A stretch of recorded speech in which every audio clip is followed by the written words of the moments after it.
Hi, friends. It's a Monday. We're back. Off a wild week last week. Situation normal around here, it feels like. Is that what it is? Feels like it to me, yeah, man. All right, fine. I'm not reading, like, dispositions and FBI documents anymore. I'm going to take a fat break on that. Yeah, because if you do that, you might find out one of your NFL heroes. There you go. You ready? I'm ready. You ready now? I think he does it just to troll you now. I hope not. That would be mean. I'm nice to him. That'd be totally unspreg-like, too. Yeah, he would 100% not do that. I would say one of your NFL heroes, might turn up on a court document showing up at a poker game. I know, it's really unfortunate, too. Yeah. That's one of my heroes. Yeah. I love Gates. Yeah, that's tough. Yeah, I grew up a Charger fan, and I don't know, but maybe I should still be a Charger fan. I'm not quite sure. I haven't decided how that all is going to play out. Yeah, not to get into the sportsy side of this, but why not? It's sportsy. Well, I mean, that case is going to last literal years. It's a federal case. I know, and it's not going to get better. Dare I say, now that Chauncey doesn't work for the Blazers yes, anymore, he does. Well, now that Chauncey is not going to coach for the Blazers ever again, I'm kind of done with this and just want it to go away. Oh, you can say that all you want, but the Clippers fans are chanting FBI. This is not. You want it to go away, Harris. It's not going anywhere. Well, the repercussions, the ripples, I'm here for. I'm here for the ripples and continuing how the story develops and unravels, et cetera, and who else could be linked up into it. But I'm also kind of just ready to just like Chauncey, Damon Jones, and Terry Rozier. Bye. I got no more bandwidth for you. I've used up all my bandwidth for That's you. fair, but it's still going to be there. And I got a little bit of bandwidth for Antonio Gates right now, a little bit of bandwidth for Ty Lue right now. We're kind of like, what's going on right now? Yeah. Paul Pierce, but once you get arrested, then I'm kind of like, I'm done with you. Like when I heard Aaron Hernandez might have killed a guy, I was like, and that's the end of Aaron Hernandez. Oh yeah, for sure. I mean, it's the end of them. The problem is that they're not going away. So, how was your weekend? Okay. You still sound a little. I'm getting over it. I'm like 85%. Playing I'm hurt? hacking a lot. Yeah, great. Which means the gross stuff is coming out. There you go. Keep that over there. Which is a good thing. Should I throw these Clorox wipes at you? That is a positive thing. No, I don't think you should eat bleach, despite what the president tells you. Oh. Don't eat bleach. Yeah, I'm getting I was there. thinking about wiping things down. The fact that you went full goat and just eat everything is certainly something. No, I'm good. I'm like 85%. I think Okay. you can just hear it in my voice. I can hear it in my headphones. Rusty, can I get some more snare in my headphones, please? Thank you. Yeah, I'll get right on that. Thank you. The congestion. I don't know what that means, by the way. Oh, it's an Eminem reference. Gotcha. Marshall Mathers. Yeah, that would explain why I don't know I what need that more means. snare in my headphones. His initials are M and M. That part I'm aware of. Okay, cool. Cool. Now that we're all caught up to speed 25 years later, 26. It's funny how Eminem circles back around because he's my kid's favorite rapper. How does that make you feel? Makes me feel fine. Shady is a top 10 rapper of all time. Oh, I'm not arguing Marshall's that. great. How old is the kid? Ooh, I got 13, 10, and 9. Yeah, so Eminem, huh? Yeah, I know. Well, their dad's from Detroit, so naturally they love everything Detroit. Oh no, there's nothing wrong with it. I'm just saying, you were talking about one of your kids' favorite song with Tupac was "Hit 'Em Up," right? Yep. Got a lot of Jerome Bettis jerseys around the house? No. Because I don't know if you're aware. Jerome Bettis from Detroit. I think they're still saying that at that Super Bowl coverage right now. Yeah.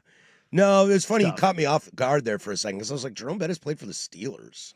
Yeah, you forgot the line of Jerome Bettis. It's very much the local adjacent is, hey, did you know Kevin Love and Klay Thompson played baseball together? Did you know I lived across the street from Klay Thompson? Did you know Bo Nix and Tez Johnson are brothers? That's another good one. That's a good one. Another great That's one. a good one. That's Yeah. another great one. Did you know that Kirby Smart was the DC for Nick Saban? Oh, yeah, it's another one. What are some other good ones? It's just like, okay. Did you know that Bill Belichick and Nick Saban were on the same Cleveland Brown staff? Yeah. They came from Bill Parcells. Yeah. The Parcells tree. Did you know there's two trees? The Parcells and the Bill Walsh tree. Did you know that? Everybody comes from either one of those two guys. Who does Shanahan come from? Reminds me of what I just watched the Karate Kid Legends movie last night, and then in that one, it's like what was it? Two limbs, one tree, something like that. Oh yeah, is it Yeah. the The one with Jackie Jackie Chan Yeah. and Daniel and Macchio. And, Yeah. Ralph Macchio. Yeah. Not a good movie, but Daniel it was Macchio, I like entertaining. that. Yeah, whatever. Yeah, Daniel. That's the you first were halfway going through. Daniel-san and Ralph Macchio Yeah, together, exactly. and Daniel-san. yeah, You talking no, about the original Karate Kid? No, No, this it's is the new one. The new one. Oh, I've not with seen that. Jackie Chan and Ralph Macchio. and Ralph Ralph LaRusso. yeah. Is it because wax on, wax off? That guy died, right? Miyagi? Oh yes, yeah. long time ago. Yeah, super long dead. time ago. Super dead. Also, I think this is the one movie where Joshua Jackson was ever like even halfway likable. Fair. Like Pacey from Dawson's Creek. That Joshua would be Jackson? the one. Last time I remember him doing anything was sitting at the poker table in Ocean's 11. Right? I think I'm gonna have my daughter watch Dawson's Creek. Yeah. Yeah, she went through Boy Meets World. That seems like the proper She's evolution. doing Gilmore Girls with her mom. Yeah. It might be time to slide in some old Dawsons, or should I wait for high school? But There's a probably- lot of like yeah. SEX going on. in Yeah, that. I would probably go high school, but yeah, that feels like the proper progression of like of when we watch those shows, right? As you evolve, I think James Vanderbeek was like 25 in that show. it's like 90210. Everyone on the show in 90210 was like in their late 20s, early 30s. I never watched that show. I just missed it. I'm too young for it. Well, I was thinking about this morning. I don't know why. This is one of those weird shower thoughts as I was leaving the house. I don't know. Again, I have no idea why. As I'm walking out the door, I thought just like almost said it out loud. Like, is Stranger Things ever going to do this? Are they going to Game of Thrones this? As I got in the car, What do you mean? are they ever going to finish the show? Yeah, this is the last season. I know it was supposed to be out like Still waiting. 3 years ago. Oh, well, they split it into two, so you're gonna get one half released and then another half. Yeah, I know, released. but like this, it's just like these kids are going to be By in the their end of it, they're going to be 30s. the Golden Girls. Yeah, I mean, Well, as long as the story evolves and they're not still like in middle school, well, they're in high school, but like there you go. See, I mean, no. Maybe they're in college now. No, I don't think you're. I mean, I guess you can go back and retcon that, but I like, only watched the first 2 seasons. Really? Yeah, I got. Is 11 having twins? yeah, right. If you're like, what's going on here? Like, She and- did just have a baby, or they adopted a baby. but the whole idea of like where they are in life, it's like you can't tell me that kid's in high school. I'm not going for that. Very important question on the YouTubes right now. Yeah, Should I have eggs, sausage, and hash browns or cereal for breakfast? bro, full on. Yes. breakfast. Look, Full on breakfast. Yes. Rust, I know you're Mr. Cereal and you love your I am. cereal. Cereal is what you eat. For me, cereal is what you eat when you don't have anything else. Or you don't want to cook. Pour yourself a nice bowl of grape nuts. See, I don't hate you as much with the grape nuts as most people do. I'm not anti-grape nuts. I haven't had bacon in 2 years Why? because my wife doesn't let me. Oh. Oh, that's awful. I know, Why didn't she let you? because she loves me. That doesn't seem right. She always says 50, not 5, which means we have 50 years, not 5 years. She's looking out for my old ticker. Well, I had a scary moment where I thought I was gonna have a stroke. Gotcha. So now I have to like. Be So healthy. the beer, good? I'm cutting back on the beer, man. I am. That's why I went to clear liquor. She loves me. I can't have the bacon twice a month, but the beer, good. Yeah. Yeah, dude. Now I drink seltzers and clear liquor. Oh God. Well, is Reposado tequila clear or brown? It's not brown. It's brown. It's brownish. It's like yellow. It's brown No, enough. no, Blanco's clear. Blanco. Well, I mean, it is Yeah. literally white. Yeah. Plata. I don't know. No, it's got a tint to it. Añejo is darker than Yes, Reposado. for sure. But it's got a tint to it. It ain't clear. but like a yellow tint. That counts as clear liquor, right? If it was, if we're doing the sliding scale, was it Texas that had the P chart as far as the color? Whether or not, if you're a good teammate or not, yeah. You're barely passing as a good teammate. That's the color of Reposado. Oh, dude, if your pee is the color of Reposado, you need to drink some water. Well, yeah, that's yes, that's exactly what we're talking about. You need to drink some water. I remember one day I was passing Dusty and I was just walking out of the old men's room over there. And he's like, hey, what's up? I'm like, apparently I'm a bad teammate today. He's like, why? I'm like, dude, that was like a traffic cone. Might want to avoid the was it Family Guy? They try to get Mayor West tries to get superpowers by rolling around in toxic waste, and it shows him in the hospital just with every disease known to man. It's like, yeah, maybe avoid the toxic waste so you aren't peeing glow in the dark. I hate that show Why? because I find the humor non. Oh, It's really you're random. You're too smart for it. No. It's really random. Go on, give attention. No, it's like, I love this table, and it's like, you like this table. That reminds me of the time that Jesus jumped off a bridge, and you're like, that's not related to the table at all. It's just like, what do they call it? There's a word for it that I can't think of right now because my brain is dead. I got nothing for you. You're searching, but I'm over here with I stopped no taking flashlight. drugs for my sickness. Why? Because it's time to get healthy and think clearly. Is that helping? No, it's not. It's not helping at all, actually. It's not helping at all, actually. And for the record, I don't hate bacon, and neither does my wife. It's just sounds like you do. it's not good for the heart. Sounds man. like you do, man. It's not good for the heart. I gotta get rid of this double chin somehow, and bacon ain't helping it. I don't think the bacon twice a month versus the alcohol consumption is the ratios feel a little different. Seltzers are like 10 calories, man. Oh God. Vodka soda, that's like 20 calories. It's more than that. It is more than that. It's a lot more than that. I think each shot of vodka is somewhere around, I think it's 80 to 100. I was going to say, yeah, like 90-ish. Yeah. Well, it's gluten free. Which would explain why I still am built like an apple on a stick. It's tough. It's still gluten free. It's tough. Yeah. You know? All that gluten is distilled out of it. Are they all Literally. gluten-free? Yeah, dude. All liquor is gluten free.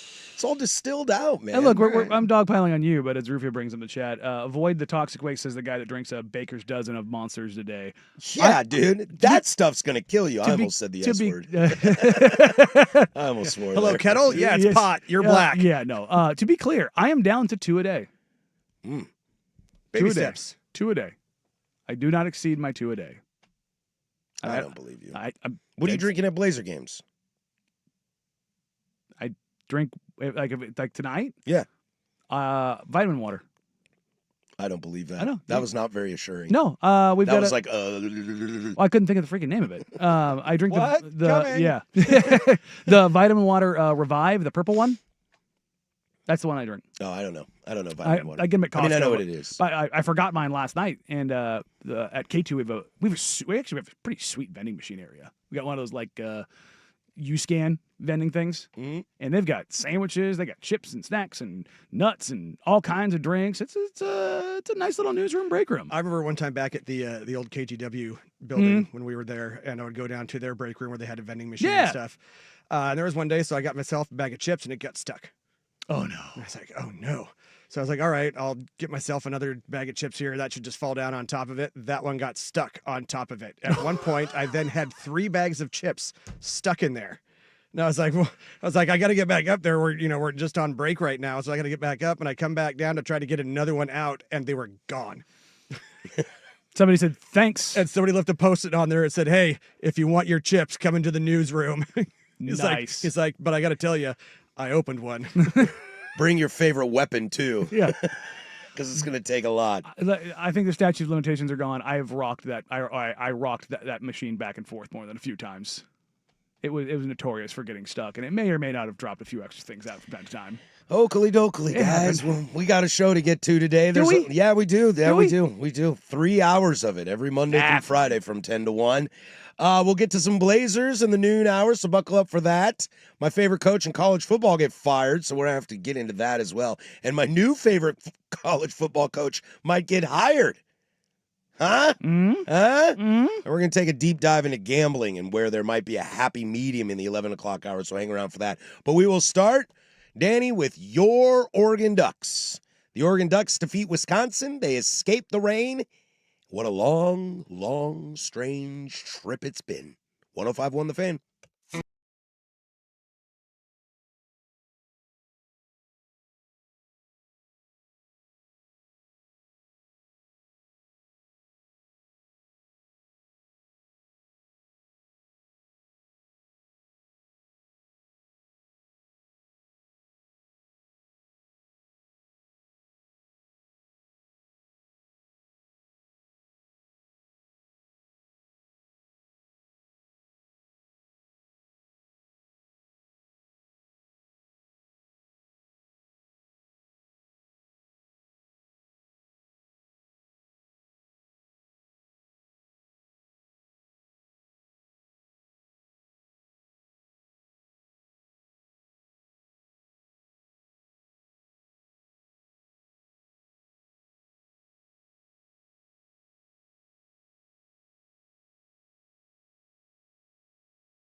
10:17 here, Portland Sports Leader. Don't you forget it. We are live from the shadows of the historic Fremont Bridge. Oh, I tried. God, I love this song. 503 I'm ambivalent. 503-864-6326 is the fan text line. She lets you interact with us throughout the entire day. If you drink heavily, you can eat as much bacon as you want. Alcohol keeps the blood thin so it can get through narrow arteries. That's a great point. Science. I'm way into science. I am a firm believer of science, and that I'm going to take to the bank. You can put it on the board. It's computers. It sure is, buddy. It sure is. Danny, your Oregon Ducks came out with a victory on Saturday at Autzen, where it never rains. 21-7 over Wisconsin. That was a kid that gets dropped off at the fire department. What do you mean? I've never heard that phrase. You never heard like people who give up their kids for adoption at a fire department? I just told you I've never heard that phrase.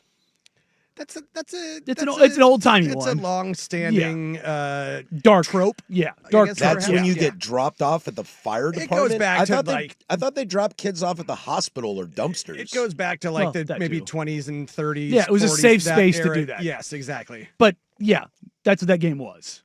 It was like, I don't want this. You don't want this. Nobody wants this. Yeah. It was heinously ugly. Yeah, it was rough. Offense really, really struggled to get going. They couldn't find a passing rhythm at all. That first quarter might be the worst quarter the Ducks have played all year. Honestly, I don't think there's a maybe about it. Yeah, it was it 3 straight 3-and-outs to start the game? Yeah, but what I will say, and we were talking about this before the show, the weather was horrendous. No, we'll get to the weather in a minute, but I actually think Wisconsin came to play. I thought Luke Fickell had a great game plan, and he came. Dude, that guy's fighting for his job. And he knew eventually they were going to lose, and eventually they did lose, but I thought Fickell had a good defensive strategy against them. Yes, the weather played a part in that advantage, but they were getting after the quarterback. They made Dante feel uncomfortable. They had 21 yards of offense in the first quarter. A net of -16 rushing. The only team that has scored less against Wisconsin this year is Miami, Ohio. I understand. So this whole look, I know I'm anti-Duck guy, whatever. I just think Oregon sucked. I think they just weren't good. I'm not giving Wisconsin credit. I'm just not, because you want to say the weather part of it, cool, but you're Oregon. You live in Oregon. You play in Oregon. You practice in Oregon. I don't want to hear about the weather. But it never rains at Autzen. It was unusual circumstances. I get that. The weather was sideways. It was historically bad. And again, I 100% agree. It looked fun. I wish I was there. But both teams had. I'm so glad I was. Oh yeah, right. Of all the games to not go to, great call for anybody to go. It might be like that in Corvallis this weekend. Yeah. I'm buckling up for it. Enjoy. I might put a poncho on. So if you want to say that's what tamps the offense down in the passing game, trust me, I get all that. But I'm just not giving Wisconsin credit because they have sucked all year. Well, I know they have sucked, but sometimes what happens in these games is that teams can get coached and you can play really well in a first half. This is not absolving the Ducks. I think they were rough. I think Oregon played worse than Wisconsin played well. That's where I'm at with it. That might be fair, but I want to give and this isn't I'm not a Duck apologist. You know me. I'm really neutral on this. I want to give Wisconsin some flowers. I think they had a really good game plan going into the game, and they prevented Oregon's offense from really doing anything in the first half. Eventually, they just got worn down. Look, when you got two guys rushing for almost 100 yards each, and Davison has buck 2 and Whittington has 97, when you can do that, eventually the war of attrition winds them down, and Oregon comes out with a victory.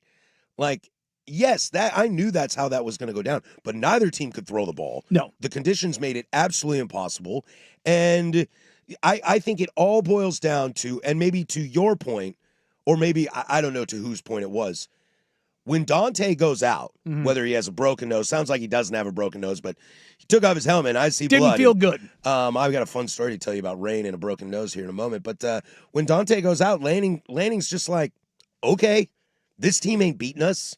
It's 14-0 when Dante goes out, and he's like, put in the backup, keep him out. Let's just get out of this game. And I think, and Brock Thomas came in looked pretty good. He looked all right. Yeah. Clearly he's the backup, and maybe we'll ask Tyson Alger on Wednesday about Brock Thomas. What happened to Austin Novosad? What happened to everybody else? But I think eventually they were winding them down because eventually talent will outbeat you, and I think Lanning knew that, and I think Fickell knew that. But what did Wisconsin do on the first play of the game? Went for an onside kick. give Fickle some stones. Like, that guy came in was like, we have a chance. I'm going to get fired. Everybody's talking about how crappy my team is. One of the only 3 teams. Look, dude, that touchdown that they scored made their offense 100 points on the dot for the season. Yeah. Okay? Go tell me what Northern Illinois and UMass did, because they're the only other teams under 100 points. I don't know what they did this weekend, but I'll give Fickle some credit for coming in and trying to be productive and trying to do something, and it was successful. Now, when you get to the weather part, yeah, man, when it rains, it rains. I wrote down wind coming from all 5 directions. Yeah, That's north, south, east, west, and above. And if anybody saw Dusty on the field just looking like a soaked rat, you're just like, oh no. It was like Forrest Gump and Nom, you know? Yes, exactly. Little bitty, Just the hood itty bitty over- stinging rain. Sometimes the rain come up from the bottom. Yeah. It was just like, I felt bad for him. I'm like, oof, bud. Well, you're getting paid. Yeah, I think once the weather comes around, we'll have some fun with some weather here in a moment. It became of who's going to control the ball, who's going to turn the ball over. I think it was it Davison? I think he had a quote after the game where he was saying, the entire time I'm telling myself, protect the ball, protect the ball, protect the ball. Well, especially when you watch when he's got the ball. Wisconsin He was like, fumble 4 he was times. like, I don't even have the ball, and I'm telling myself, protect the ball, protect the ball, protect the ball, because that's what it was going to come down to. Game was ugly. Yeah. Ugly. And I ended up texting Dusty yesterday to ask him, because sometimes weather is tough to see on TV. Yeah. Like, some angles you wasn't can tough really to catch see. it, but like the big pan of the field, it's hard to see. Oh, yeah. But when yeah. they go down to somewhere else, it's like, oh God, that is disgusting. And what do you do in those kind of conditions? And this is where I will give the Ducks credit, is they went to the run game. Yeah. And that's why Dante didn't need to go back out there, because they were like, look, we're not going to pass the ball. No. We're just going to run the football. I don't care who's the quarterback. I can hand the ball off to Noah Whittington. And the wind swirls in Autzen super weird because of the tunnel and where it's at and all those kind of things. It does. I'm not discounting that at all. Oregon gets the win. It's not a pretty win, but I didn't think they were great. I thought they were just fine. And you can say, well, the game slowed down. You can't be as explosive in the weather, blah, blah, blah. All those things. Entirely true. But I looked at that game and I went, man, it was a lot of, But you get the win. Didn't hurt you. Move on to the next. Yeah, my apologies. It was Oregon that did the onside. Onside kick, I was an idiot. I was listening half-ish, and for some reason, I thought the radio call was telling me it was Wisconsin. So I apologize for being an idiot. No, it was Oregon. As Eric, That's it. There you go. What is happening? That's my man, Dusty Hare. That's Dusty on the sideline, absolutely That's soaking my wet with the new wind drop. swirling. Eric on the YouTube chat says, no point for Oregon to break out the whole playbook, and I agree. Like, I think once you get to halftime, especially once Dante goes out, you might as well just run the football. Well, you couldn't do anything anyways. You were up 7-0 halftime. But your offense had nothing. But in your point of Run the ball. Damn right. This is the first time we've talked about identity a lot in college football this year. And this is the first time where I kind of question the identity a little bit. Like, I don't know, because I was kind of saying the identity is not Dante. It's not a stud defense. It's not the run game. It's kind of win at all costs, and it's kind of adapt. It's the all of the things. Yeah, the kind of all-encompassing Lanning profile of what he's built down there. This was the first time that I was kind of like, what is the team's identity? Because I don't really know. Oregon ran the ball really well. 45 times for 200 yards. And 4.5 yards a carry. And they're two big, the two big dogs. You get 30 carries between Davison and Whittington, and they average over 6.5 yards a carry. And the defense was all over the place. They were great. Yeah. And it should be, because that Wisconsin offense, like as you just said, they've scored 100 points in the season. They're one of the worst offenses in all of college football. Well, there you go. That offense is really bad. So is the identity defense. It was just the first time that I kind of was like, is there a little bit of crack here? Because the other side of this too was, Wisconsin's defense was pretty good as far as like being disruptive. You get 4 sacks, you get 7 tackles for loss, you got some pass deflections. Like they were disruptive to the weather played a part, but Oregon also had a lot of negative plays. Sure. Just do the math there. 7 tackles for loss, 4 sacks. Yeah, that is 11 negative plays. First quarter is really, really rough. And this is not the first time that Oregon offensive line, despite it being a Joe Moore Award finalist, has kind of gotten rocked. Indiana and Wisconsin both put up a lot of negative plays on them. It's Dante's worst game, I think. And I'm going to give him a little bit of not even a little. He's going to get a break because the weather was so bad, but he did not look good, very obviously. Yeah, I think it was the biggest struggle of his Oregon Duck career. Sure. And that could lean to why maybe I mean, I don't know the level of his injury, who's but playing well in that weather? nobody. Yeah. Now, Ben Roethlisberger is. Yeah, there you go. Big Ben. Big Ben is. Tying Miami of Ohio back in. But, yeah, it's just, I want to give the weather the credence it deserves because it was an S show. Mm-hmm. It absolutely was. But this is an ifs and buts. We talked about this pre-show. Candies and nuts? Yeah. What if the coin goes the other way against Penn State and you're a 2-loss team? The way you look at this game, you're like, hey, what is the identity of this team? Now, it didn't happen. They beat Penn State. But if that doesn't happen, you know what I mean? Like that's what's in the back of my head right now. It's honestly, it's kind of the opposite of the Blazers. The Blazers are 1-2, but you know the identity of the team. You know what they are. Yeah, nobody can shoot. Nobody can shoot, and the defense is there. But you know what the identity is. With this Oregon team, the fact that it can change is both a blessing and a curse. It's a blessing because you can have a great defense. You can have a great offense. You can have a great running game. You can have an explosive passing game. What has been the one thing where you pull the thread every single game? Because it's not on disruptive plays defensively. It's consistent defensively, certainly. The wide receiver room can make explosive plays, but they're not making them every game. The running back room can be explosive, but we don't know who. We're just now starting to see Jordan Davison starting to become the bell cow. I would say the one thing I can count on Oregon is their run game. Okay. That's the one thing I can count on. That even if the first quarter was as bad as it was, especially statistically, that eventually they will wear you down because they have horses. I agree. And they stick to it. Yes. Like, I've been critical. Indiana, they didn't. They couldn't. They had to. I've been critical of Will Stein and his play calling, but I will give him a ton of credit. He sticks to the run game. He really, really does. And I'll ask this question that's being pointed out by some of our listeners right now. Is it fair to just look at this game as don't take much from this, get out of here and go to the bye week? Go to the bye week because you got to go to Iowa, and you better come correct against Iowa. Because, I mean, I'll ask the question. If it's not piss and rain, is this game different? I think the answer is yes. You absolutely say I think the answer is yes, and we're looking like 45-0. I don't know about that. I don't know if they came. If this is clean weather, this could be Rutgers all over again. I don't know if they came with it certainly could have because Wisconsin had been so bad. I don't think they came with the correct energy in that game. Boy, the Iowa game's going to be sussy. Look, remember everybody's like, oh, Sussy. Indiana only beat Iowa 20-15. They only beat them 20-15. We're not worried about Indiana. Now, Oregon can go in there and slap Iowa around. It can happen because they can't score. You're still not going to feel good about it when you leave. Iowa put 45 on Minnesota. 45-ish, something like that. I don't remember the actual score. Just, Big nooner. Rusty, you ready for a big nooner in 2 weeks? God, I hope not. At least you get a bye. Yeah, we're hitting the Great Wolf Lodge this weekend. Hey, that's nice. I'll Kid's be in birthday. Corvallis. 41 against Minnesota. I'll be in Corvallis. Come say hi. I'll be drinking. Well, I mean, honestly, Iowa's offense the last 5 weeks. 38 against Rutgers, 15 against Indiana. Indiana's great team. 37 against Wisconsin, 25 at Penn State, 41 at Minnesota. Holy crap, is Iowa a wagon? Look out. Don't call it a comeback. They dropped 47 on UMass, too. Sometimes you just get a dub and move on. I think that's the sentiment from Yes. most Oregon fans. But you walk into the bye week, we'll talk to Tyson Alger on Wednesday, as we always do. We'll move into the bye week. What needs to be shored up? Do you look at everything? Is it everything that needs to be shored up, or is it other things? When we come Dan back, Lanning will tell you that everything gets everything. looked at. Yeah, I know he hates that 9 penalties too. When we come back, a lot of rain. Speaking of that weather, a lot of rain this weekend in college football, which was funny because there was like none in the NFL. Ton of rain in college football, and we're at that season, baby. It's rain time. But first, we'll toss it to Rust with sports. Now, from the George McCoy and Warren Allen Sports Desk, a Sports Center update on the Fan Sports Network, 105.1 FM and 1080 AM. First on The Fan, the Trailblazers continue their road trip tonight in Los Angeles. This one at Crypto.com against the Lakers, who are without LeBron and Luka Doncic.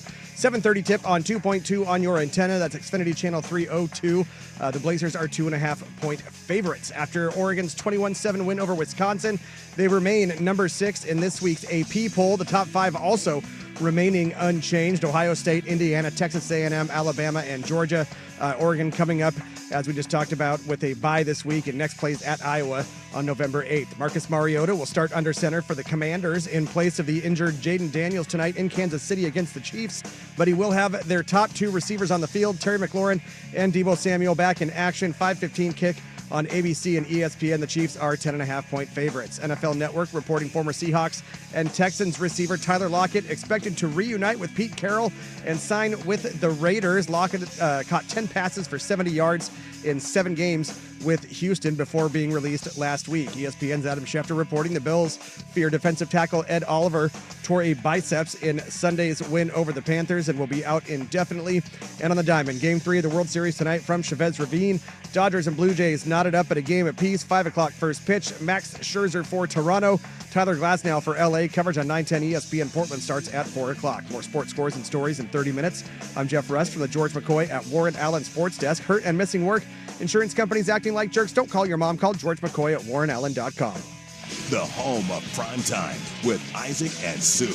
Weekdays 3 to 7. The Fan Sports Network. 105.1 FM and 1080 AM.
Coming up here in about 15 minutes, we'll get to the New York Football Giants take another blow. Boo! Absolutely brutal. One of our favorite players on this show. We'll get to that and just wax poetically about what could be, what could have been, what might be. Watching Dante Moore get hit in the face and then pull off his helmet yesterday and blood pouring down his nose reminds me of this time I was rafting in Idaho, and we dumped the boat on this big rapid, and my buddy slid down as the boat kind of turned. It dump trucked, as we call it, where it does this and dumps everybody, but it doesn't go upside down. And so we all slide this way, and my buddy hits me in the face with his elbow right in my nose, breaks my nose, and we decided to not pull out at the takeout. We decided to float all the way to camp, which was an extra like 3 miles. Was the dumbest decision of our life because the river completely slowed down and it was pouring rain so hard and it was so cold that it started to snow. And looking at Dante take off his helmet and his nose bleeding reminded me of it because he had the same thing. I took off my helmet, which has holes in it, and it felt like somebody dumped a bucket of water on my head. That's how hard it was raining. And that's how hard it looked like it was raining in Eugene. I have managed to avoid the broken nose, mostly because my nose is so tiny it's hard to break. Twice. Same spot, too. But I'm telling you right now, I'd rather get hit. Like, I've been punched in the face plenty of times. Hard to believe, I'm sure. Shocking. I hate, punch me in the jaw. Punch me in the side of the head. I hate, like, I've got a tough jaw. Like, I mean, you know, I used to do a bunch of combative sports and stuff like that. You punch me in the nose, man. It's like, you know, when you're supposed to like hit a bear in the nose, like last ditch effort. I get hit in the nose, man, and I'm just like it's the biggest short circuit for me. I hate getting hit in the nose more than like only second to getting hit in the balls. I got out of the boat and I looked at my mom and I said, "Mom, my nose looks weird. What's wrong with it?" And she goes, "Well, it's broken." I was like, "Oh, thanks." Great. Yeah, We're in the middle of nowhere, Idaho, and I had to have my buddy reset it. Ooh, how'd that feel? Not great. Oh, that just made me It's pucker been up reset right for the second time. Yikes. Yeah, you see how my nose, this isn't great radio, but you see how my nose doesn't do that on that when I push that way? If you push that way, it does that. Oh, God. Jeez. Because it's all just a fat dent right here. Oh, my Let's Lord. go ahead and give the radio audience his nose. Like you put your index finger on one side of your nose, it slightly moves if he pushes from the left. If he pushes from the right, it looks like somebody folded his face in half. Yeah. I broke mine in God, It's an elbow and a hammer. Yeah. What? What? Yeah. I tried to break up a fight in college and somebody hit me in the face with a hammer. What? Yeah, it was not great. See, my broken nose was just from wrecking my bike when I was like in second grade, I think. Broke my nose, stitches in the lip, broke my pinky finger and like one of the bones underneath the pinky finger of my wrist, and yeah, wiped out. It was a roughly paved road, but also with loose gravel, and just lost control of my one-speed bike. Dude, Dude, gravel in your skin is terrible. Oh, yeah. And it's summertime, t-shirt and shorts. You got and nothing so on, My yeah. mom answers the doorbell, and it's my friend's dad just holding my bloody, broken carcass at Yeah. the front door. And she's just like, "What happened?" No, that was like the way you phrased that was like an Anchorman style. Brick killed a guy with a trident. Like that was like I got hit in the nose with a hammer. It's like, wait, what? I was sitting on the couch and at Wazoo, and we may or may not have been rolling things if you follow my drift. And all of a sudden, I look Skates? outside, and my buddy with some poor kid that we had just met, were outside having a smoke.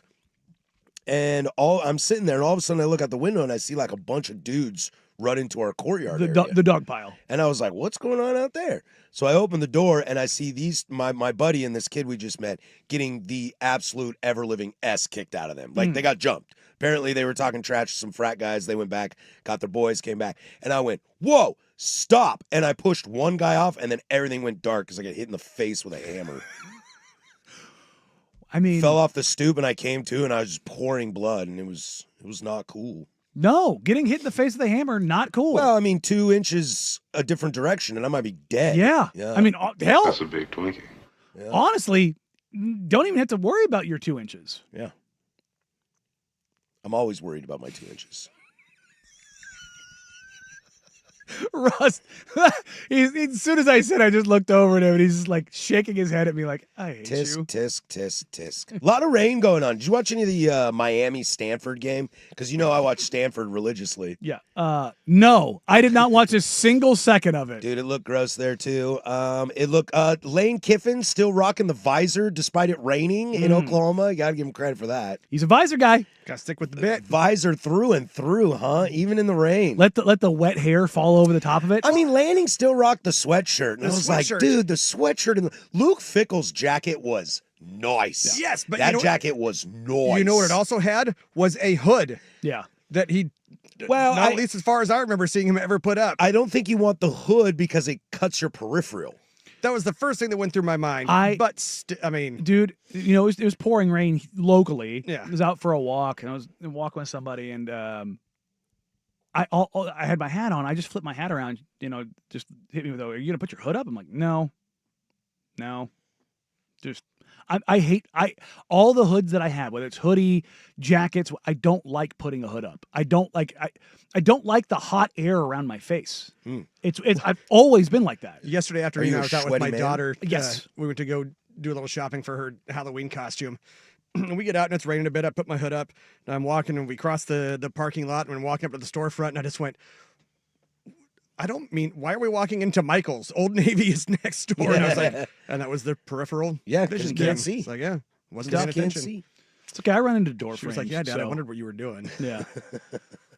Weird though that it rained a lot in college football and no NFL. I thought that was very Yeah, strange. no, it all came through on Saturday, and then it was like, oh, on Sunday. Although, Well, it should- God, you know, it should there's have a hole in the yeah, roof so God yeah. can watch the Cowboys on Sunday. I'm just gonna say it should have rained on Sunday because the football sucked. It was an egregious week of bad NFL football. It is pretty rough football in the NFL, but we'll turn to the New York Giants as they suffer another loss, and I don't just mean win-loss record, another loss on a field. They take a blow, but the future is bright.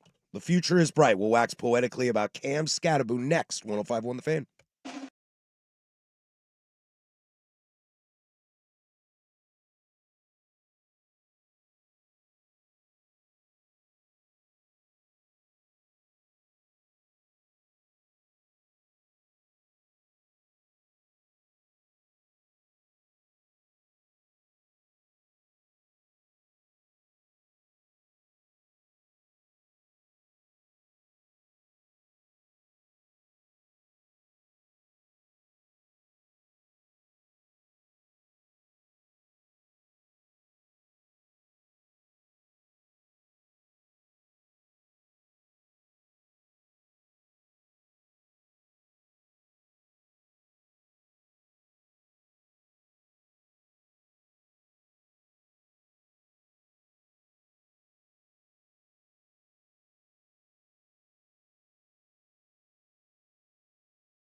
Coming up in the 11 o'clock hour, we'll have a nice long conversation. I've been thinking about this all week, trying to put my brain around it, wondering if maybe I'm the right person to think about this because I don't gamble.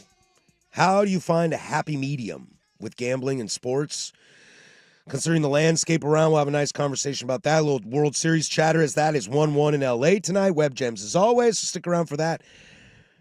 But I think the biggest takeaway from the weekend is sometimes you just can't count on things. But you can always count on Sundays with the NFL on CBS and Paramount Plus. Stream your local NFL game live every Sunday, all season long, starting at just $30 for your first year. That's like $250 a month. Visit ParamountPlus.com/NFL to get started. Today, we have our second really cool player with a massive dislocated, gruesome ankle injury Bro. in a row. The Fred Warner one was tough because he's the best linebacker. He's best linebacker and top 5 defensive player, period, in the NFL. So that was tough.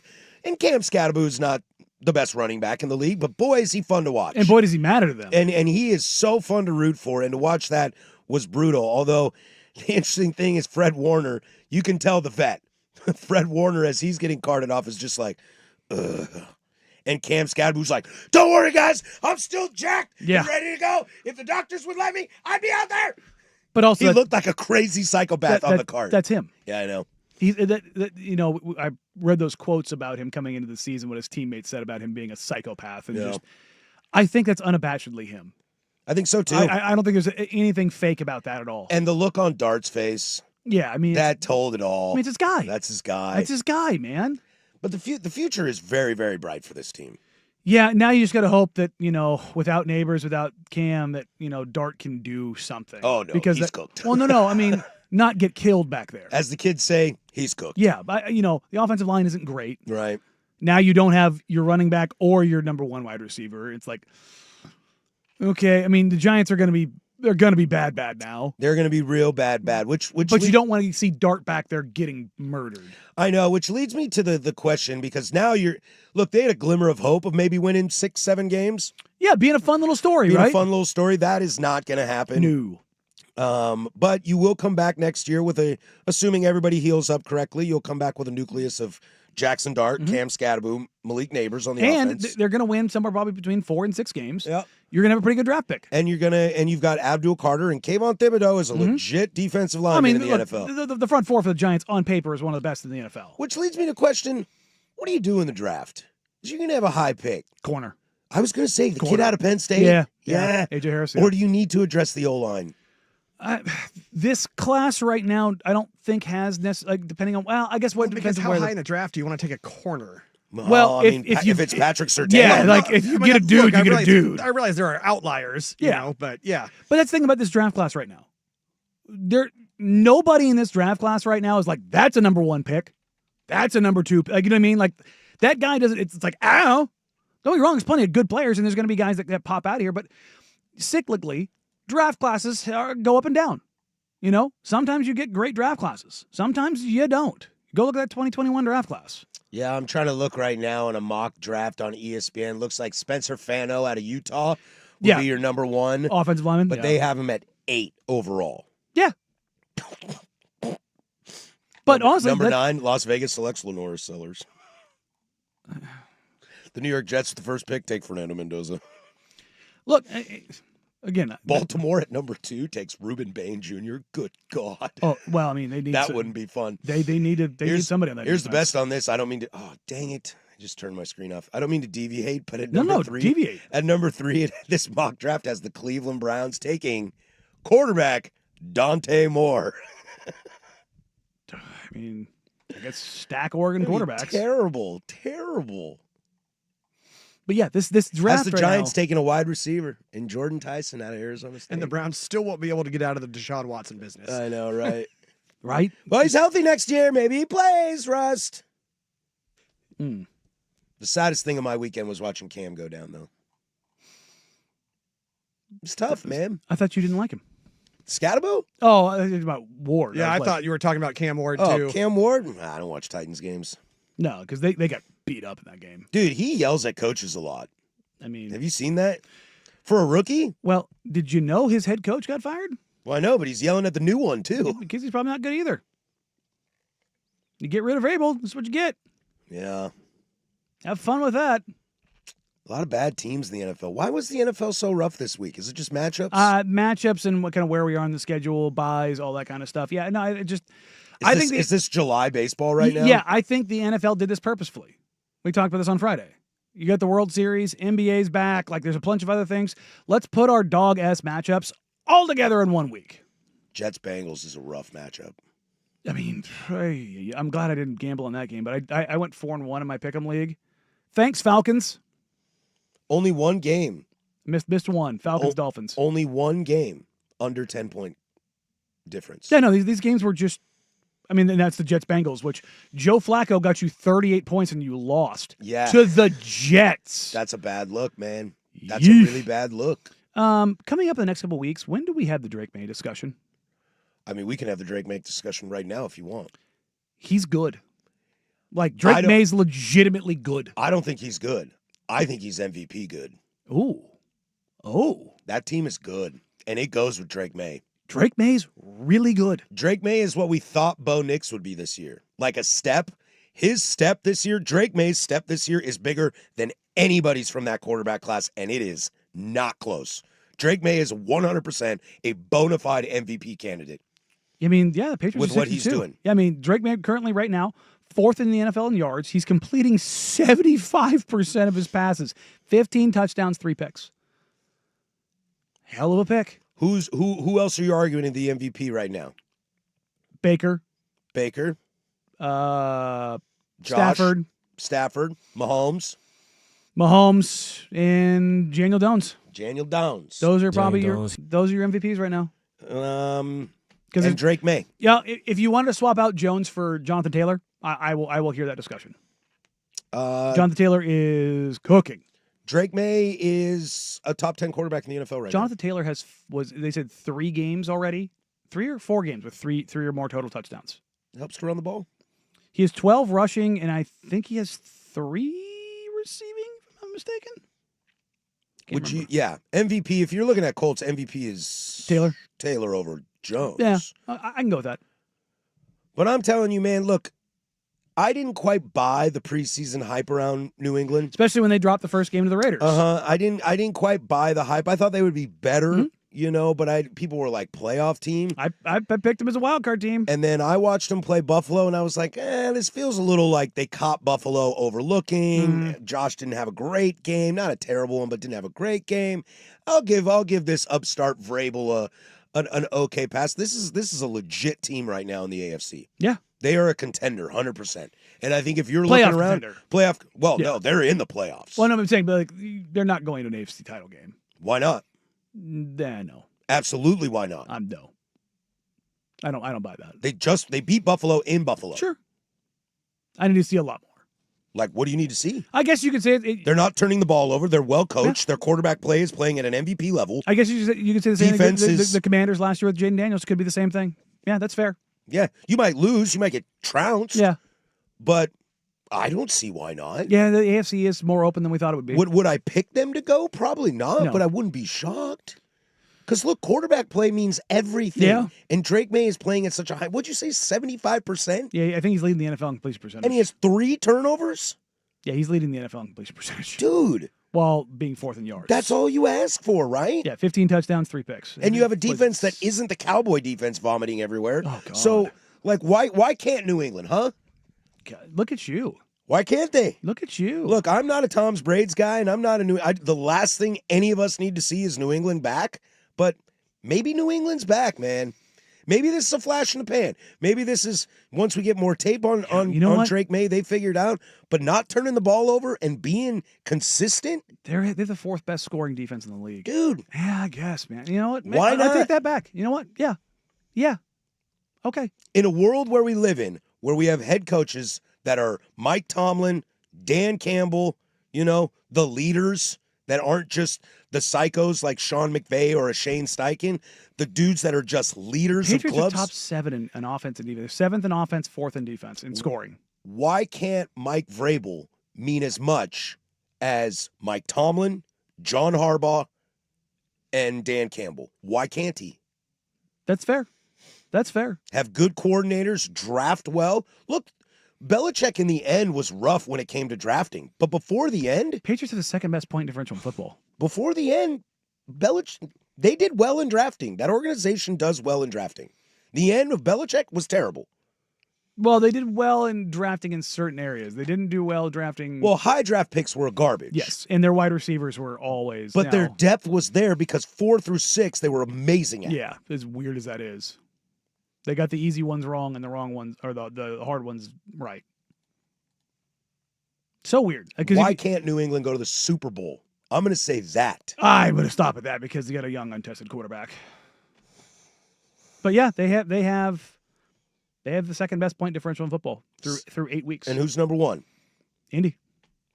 Indy's plus 116. And you're going to tell me you trust Indy's quarterback play over Drake May? No, but I trust the rest of that roster. Yeah, the running game's really good. Running game's really good. Offensive line's really good. The defense is really good. Wide receivers are good. They've got a lot. I'm just asking the question. I mean, they have the second best record in football. I'm just asking the question. That is nuts. That's nuts, man. Loaded second hour. Stick with us. We'll chat some gambling. All right. Look, it's here. You've opened Pandora's box.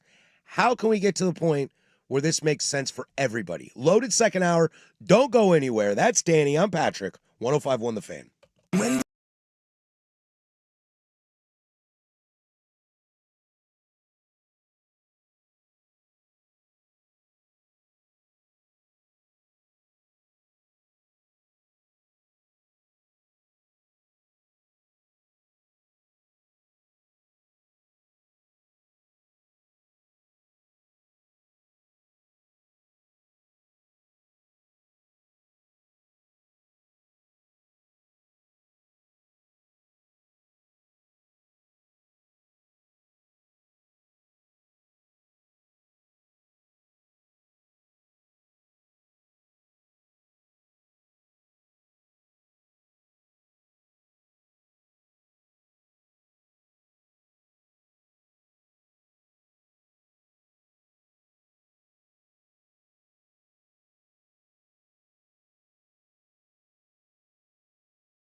Now, from the George McCoy and Warren Allen Sports Desk, a Sports Center update on the Fan Sports Network, 105.1 FM and 1080 AM. Jeff Rust here with your Sports Center update. First on The Fan, the Trailblazers continue their road trip tonight in Los Angeles. This one at Crypto.com Arena against the Lakers. They are without LeBron and Luka Doncic. That's a 7:30 tip on 2.2 on your antenna or Xfinity Channel 302. The Blazers are 2.5-point favorites. After Oregon's 21-7 win over Wisconsin, they remain at number 6 in this week's AP poll. No shame in that, though, as the top 5 remains unchanged as well. That is from 1 to 5, Ohio State, Indiana, Texas A&M, Alabama, and Georgia. Oregon on a bye this week. They next play at Iowa on November 8th. Marcus Mariota will start under center for the Commanders in place of the injured Jaden Daniels tonight in Kansas City against the Chiefs. He will have their top 2 receivers on the field in Terry McLaurin and Deebo Samuel. It's a 5:15 kick on ABC and ESPN. The Chiefs are 10-point favorites. NFL Network reporting former Seahawks and Texans receiver Tyler Lockett expected to reunite with Pete Carroll and sign with the Raiders. Lockett has caught 10 passes for 70 yards in 7 games with Houston before being released last week. ESPN's Adam Schefter reporting the Bills fear defensive tackle Ed Oliver suffered a torn biceps in Sunday's win over the Panthers and will be out indefinitely. And on the diamond, Game 3 of the World Series tonight from Chavez Ravine. Dodgers, Blue Jays tied at a game each, 5 o'clock first pitch. Max Scherzer on the bump for Toronto. Tyler Glasnow for LA. Coverage on 910 ESPN Portland starts at 4 o'clock. More sports scores and stories in 30 minutes. I'm Jeff Rust from the George McCoy at Warren Allen Sports Desk. Hurt and missing work. Insurance companies acting like jerks. Don't call your mom. Call George McCoy at warrenallen.com. Sports Saturday with Joe Fisher and Rashad Taylor. Saturday mornings at 9 on the Fan Sports Network, 105.1 FM and 1080 AM.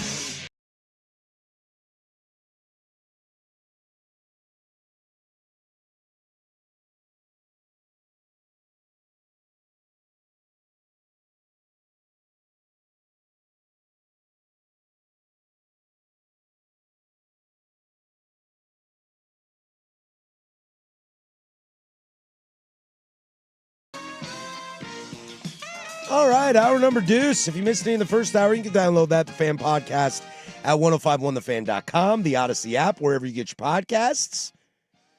Check out the YouTube page, youtube.com/1051thefan. You can catch previous shows. If you missed the Sunrise Boys, you can check that out on the YouTubes or the Odyssey app. If you missed Prime Time from Friday, you want to get a little club action in, a little extra club before you get to them today, you can check that on the Odyssey app or YouTube as well. Coming up this hour, we will get into a little baseball as the World Series tied 1-1, Game 3 tonight. Cillian Murphy opposite Max Scherzer on the bump tonight. Wow, Peaky Blinders, huh? Peaky Blinders, dude. You ever taken a peek at Tyler Glass now? He looks just like him. Yeah, he does. And then we'll have Web Gems, but you know, we were laughing at the very beginning of the show about how, like, I just want this stuff to go away, but it's not going to go away. You know, it's not going to go away. And talking about gambling in sports raises the question of, you know, what is the happy medium? Because Pandora's box is open. I feel 5-6 years ago, before gambling really got going, it was kind of like, be careful. Once you get into it, there's no going back. You can't put it back in. And you know, with the story of Chauncey Billups and Terry Rozier and Damon Jones and now other people potentially being involved, and we had the Shohei Ohtani situation and Calvin Ridley amongst the NFL. There's players, coaches involved. Most recently, Eastern Michigan. You showed me that story. Eastern Michigan, a bunch of dudes. 3 players failing to cooperate with the investigation because they're cooked. Because they knew they were guilty and they were dismissed from the team. Dude, we're looking at John Mateer's Venmo account. Mm-hmm. You know, like, that's how this goes. You know, Malik Murphy, we don't know if he's wrapped up in this Damon Jones Chauncey thing because he's gone quiet on that situation. So you have all these players and coaches involved, and it's kind of the same human element, you know, like, guys play fantasy, you know, guys are gambling. The NCAA just allowed all 3 tiers to be able to gamble. Mm-hmm. Shouldn't you be able to kind of pull that back a little bit? Well, it was unfortunate timing for the NCAA, that's for sure. But the legality of it all. The NCAA has been proven they have no recourse. They have no bite. They have no teeth. They have nothing. And if this had been taken to court, you know what they would have done? Spent a bunch of money losing. Because there's nothing legally that says you have the right to tell them no. And sports commissioners are allowing this to happen. They are. And some of them have different takes on it, but it's bringing more eyeballs to the game. Let's not beat around the bush on this. It's generating more revenue that part than right there ever before. Did you hear Jaylen Brown's comments? I did. For being a guy who went to Cal, he's a dumb man. To get up there and say that we don't, as players, reap the benefits of gambling. Go look at your salary, dog. For about 3 weeks, you were the highest paid player in the entire NBA. What I will push back, and what I will say I think Jaylen Brown was referring to, is the level of hate they get due to gambling does not supersede the amount of money He did not. extra making. He was very specific in his statement about the money. But that's what I took from it, is that... That's because you're weird. Well, hey. I get what you're saying. Did you actually hear him, or did you read it? No, I heard it. Okay. He was talking about the money. I know he was, but I took that from a larger standpoint. I didn't, because he was complaining about the money, saying we don't reap the benefits. And you absolutely do. Your salaries are skyrocketing. And that's why the owners support it, because it's due to the revenue, sponsorships, commercials, jerseys, patches, the ticker, pregame, postgame coverage of ding, ding, Bet ding, ESPN, ding, ding, ding, right, ding, right. yeah. But how much is too much? At what cost are you willing to make money? Oh, I'm with you. I'm with you 100%. Look, I have said this now for about 2 years. Prop bets need to go. Right, but I don't think it's just prop bets. Well, you can't stop gambling now. Well, I know. But prop bets have to go. And even with the prop, like you just say, you can't stop gambling now because the toothpaste has already been squeezed out of the tube. Isn't it the same with prop bets? how do you just eliminate that? Well, they're gonna go dark, but like you can't have it. You can't, because the proliferation of it, and look, the number of cases that are going to keep popping up, it's either that or they continue to allow them. And if you get caught up in it, they throw you in federal prison. Mm-hmm. Like that, like you need to prosecute to the fullest extent of the law every single one of them. I'm even talking college kids. If you want to cross this line, ending their lives, dog, this is a no-go. I want the punishment to be so punitive that federal charges. It crosses state lines, boom, wire fraud, gone. Do you think that protects the integrity of the game? Yes. Because the money is a sacrifice for the integrity, potentially. Yeah, no, you're 100% right. So we talked about this a lot off air when the news broke, and then over the weekend I talked about this a ton with other folks around the NBA particularly. The idea that other leagues, the second that happened, weren't ramping everything up and going, no. Absolutely not. NFL released, they didn't release a statement. It was leaked that memos were sent to every team in the NFL of absolutely not. We are going to make sure if you are even thinking about this, don't do it, dog, because guess what's out there. And then the NBA sent a memo to every team this morning. Shams had the tweet of, yeah, we're basically revisiting all of our practices and our training and reviewing whether or not prop bets should have a future. Like, Adam Silver is being called to Congress. Mm-hmm.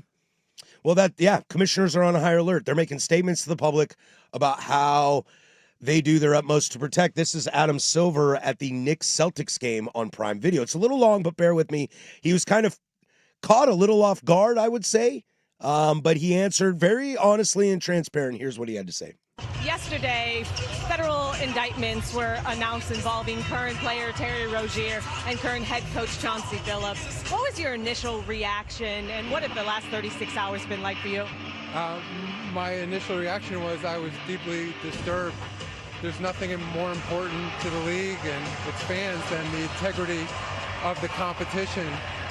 And so I had a pit in my stomach. It was very upsetting. And Terry Rozier was allowed to keep playing after an NBA investigation ruled that there was no NBA rules violated. What do you make of that decision now amid the FBI's allegations against him? So what happened was, because bets were placed through legalized legal betting companies, they picked up aberrational behavior around a particular game in March of 23. And so that was brought to our attention by the regulators and the betting companies.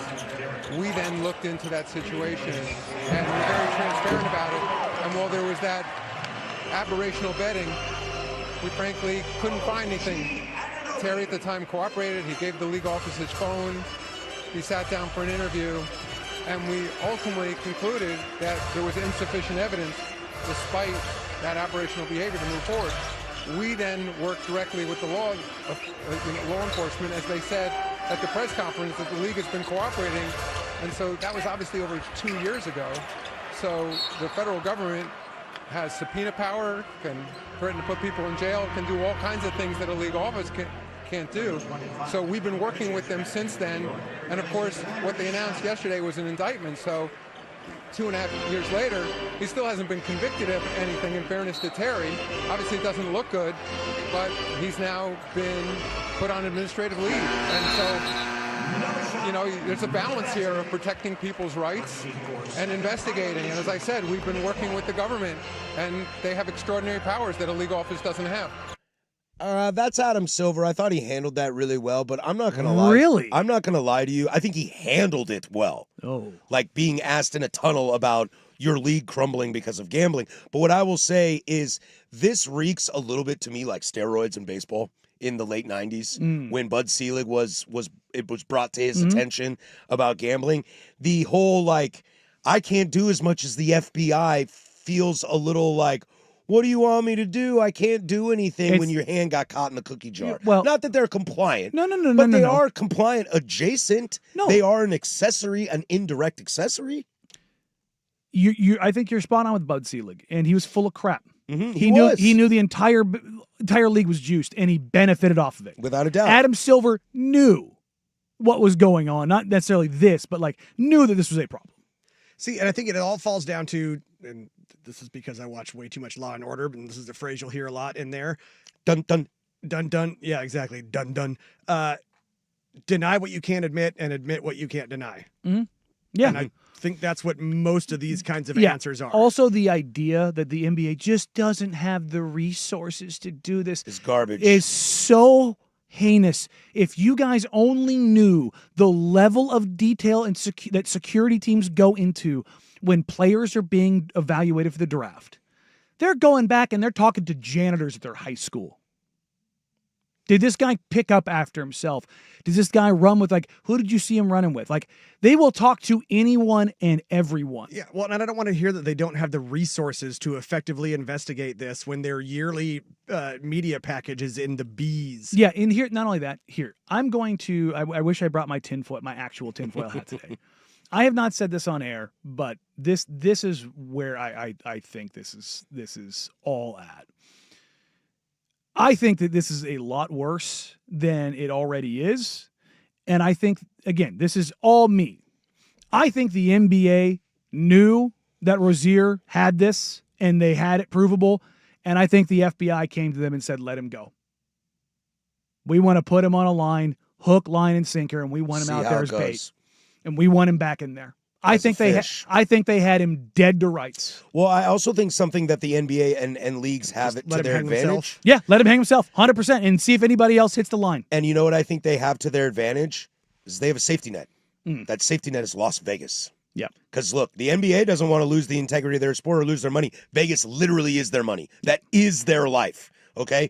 NBA can get out of a Rozier situation, a Tim Donaghy situation, but Vegas can't. Yeah. If people are cooking books against Vegas, Vegas don't like that. No. So that's why I'm kind of with you on Silver, like, crying wolf a little bit of just like, well, what can we do? What can we do? Because you know Vegas will back you up. And maybe the FBI knew that too, because they knew they might not catch Rozier. But once Vegas turns books off real quick for no reason, for a Miami-Charlotte game in the middle of February, you're like, what's this about? And that's the safety net. When we come back, I want to stick with this conversation of what to do. I've got an interesting thought about gambling and its impression, and it has to do with the NFL. Would they be as popular if gambling wasn't around? We'll stick right here, 105.1 The Fan.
503-864-6326 is the fan text line. Also jump on the YouTube chat as well. We're talking about gambling here and trying to find that happy medium in between letting it happen and but still being able to police the integrity of your own sport. Look, we've said it over and over, the Pandora's box is open. So now you're on damage control, and the NBA sees that first and foremost. There's an interesting comment from Rob Manfred a year ago, and he was talking about how they were basically kind of dragged into legalized sports because of a case that went to the Supreme Court. And it was basically, the litigation basically stated that you couldn't prevent, as to your point earlier, you couldn't prevent people from, exercising their rights as a freedom American capitalistic citizen. PAFPA, I think, was the they argued against. That's what allowed gambling to kind of come into all of this. So yeah, you can't. But you can't from a legal ground, a legal standing, say no. Now you can do it in the NFL, MLB, NBA. You know why?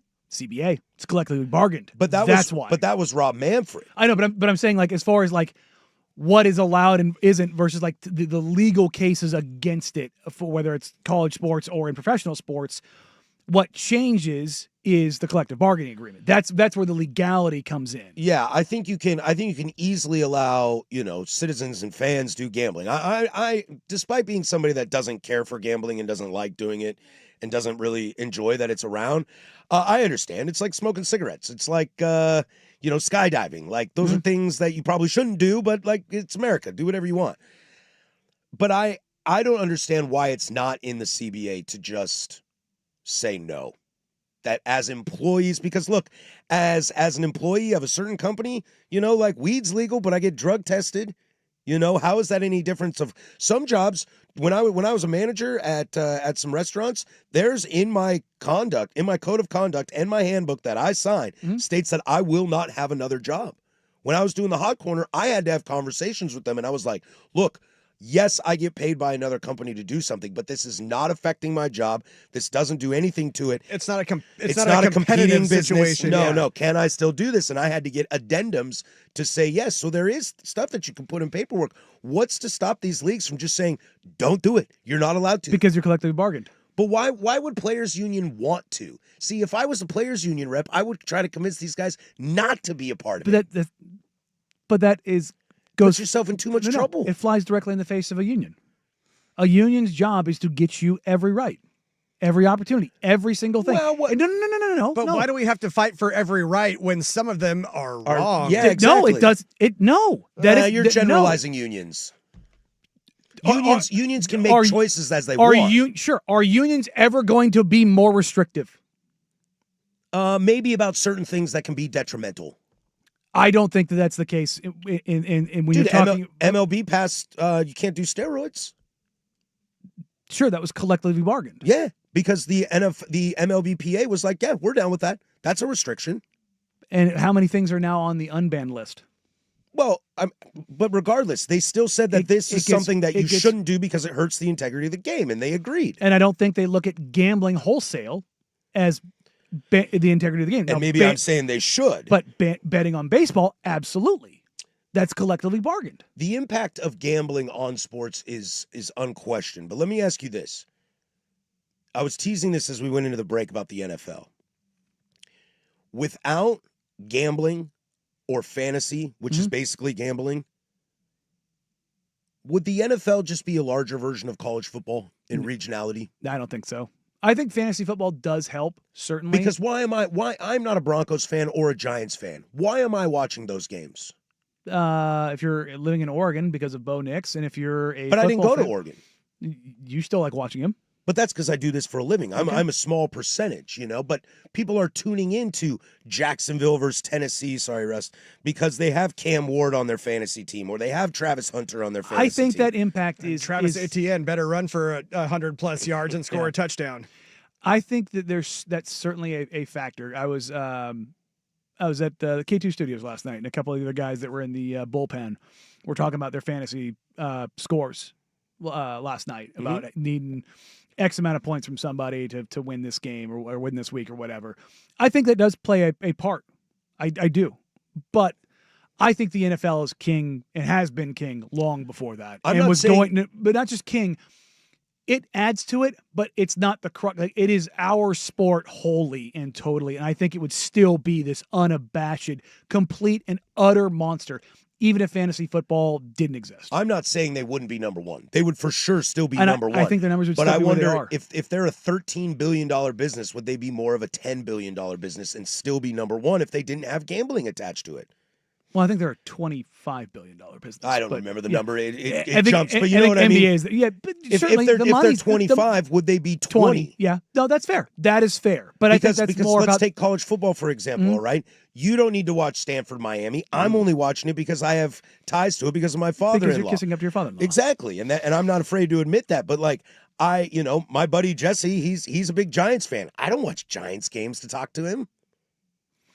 Just like if my father-in-law didn't go to Stanford, I'm not watching Stanford, Miami. Maybe I'm That different. game was 35-7. Maybe I'm different in this sense. I place bets on the NFL. Mm-hmm.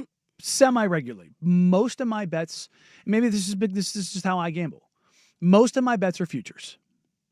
Who's going to win a division, who's going to win a conference, who's a playoff team, awards, stuff like that. I have never, ever tuned into a game because I have money or fantasy points on a game. I think you're an outlier. Maybe I am. I agree with Patrick. I think you are a massive, massive outlier. I see if when I played fantasy football, I haven't played in like 4 or 5 years. I would watch the game that I wanted to watch, and I would have, either my phone or my laptop, and I would check, okay, he's doing pretty well. Okay. Falcons, Dolphins. No reason to watch that unless you have Bijan Robinson. And so basically all that means is that you are not the target of all of the sports gambling ads Yep. with the 15-second disclaimers Patriots, and a Browns. 60-second spot. Patriots, Browns. I'm watching that game because it's kind of tight early. It's cagey at halftime, and I have the Patriots covering the spread. That's why I'm watching that game. Eagles, Giants. Eagles finally got the ball running. I'm watching that game because I need to know does Saquon get that second touchdown. I think there are people out there that are that. Buying the NFL package, the Sunday ticket, buying Red Zone and having that. I'm not going to deny NFL is king. Of course they are. But I think they benefit so much off gambling that it leads to the question, Okay. what's it going to take for this? What's the percentage of fans do you think that because I think it's significantly less than 10%. I bet you it's 35%. I don't think it's that high. Fantasy and gambling in the NFL? No. That is the reason they're watching. I think a lot of people participate. I don't think it's the reason. Outside of a Browns or a Patriots fan, why would you watch that game? Because you're an NFL sicko and your game's not on until later and you're sitting on the couch watching football. Because you got juice on it. I think maybe you're asking a good question, but I'm not quite sure it's the right one. And I don't think it's the percentage of NFL fans that are watching it from a gambling standpoint. I think it's the percentage of NFL fans that are gambling on it that are watching the NFL from a gambling standpoint. Does that make sense? I think most of your actual dyed-in-the-wool NFL fans are more like dirt. They're watching no matter what. Even outside of this, him working here, he's watching football no matter what because he's a football psychopath and he's going to sit on his couch and he's going to watch his games. But he's going to gamble alongside it. But I would argue that he or a person similar to him are watching Red Zone. They are not tuning over specifically to the Patriots-Browns game. And they're watching Red Zone and letting that dictate what they're seeing. I think you are tuning into the New England Browns game because you're either a Browns fan, a Patriots fan, or you have juice of some sort in it. I think you're casual. Red Zone is a different thing. I think you're a casual NFL fan, and guys who like to gamble on the NFL are too. They're just different subsects. Mm-hmm. And while there is a certain amount of the Venn diagram that overlaps, I don't think it's that big. They feel very different to me. I look at this as I think most NFL fans are NFL fans. They have their teams, and why you would check in on a Patriots game is because Drake May's cooking, and he's doing exactly what he's doing. And Myles Garrett has 5 sacks. Maybe I'm naive. Maybe I am. I still think most NFL fans, the staggering majority of NFL fans, just want to watch ball. Now, may they have action on a game, and may they flip over to it? Yeah, I have no problem conceding that. But I think the staggering majority are just football sickos. And I think they're either watching whatever game's on TV for free or Red Zone. a wide margin of people that aren't gambling are watching either whatever the TV game is or Red Zone. They had the Red Zone numbers that were out. The Red Zone numbers aren't that high. Like, they're high, but they're not that high. What's the subscription rate for the Sunday Ticket? And I would love to know, do people just buy Sunday Tickets so they can watch their team every week? Or is it so they can watch all the games? Because I bet you that Venn diagram is really thin. Most people are buying Sunday Ticket so they can watch. They live in LA and want to watch Packers games every single week. Right. And see, like, most Sundays I have it on Red Zone, unless there is a game during that 10 o'clock or 1 p.m. window that I really, really want to zero in on and focus on. I am on the Red Zone from 10 until 4:30. Mm-hmm. Yeah. Yep. So there's no official numbers on it, but estimates put it at around a couple million. Couple million subscribers to Red Zone. It's not that many. I mean, it is, but it's not. I don't think the staggering majority of NFL fans are Red Zone subscribers. Well, now Sunday and that's Ticket. the thing is though too is that it's also a subscription-based thing, so it's not your free over the air, and it's also not nearly as cost prohibitive as getting the Sunday Ticket for sure. Because like for me, on my cable package is $10 a month. Yeah, you know, that's cheap, and that's part of a different like extra sports package. It's not just for Red Zone. I think it also included Root Sports, which.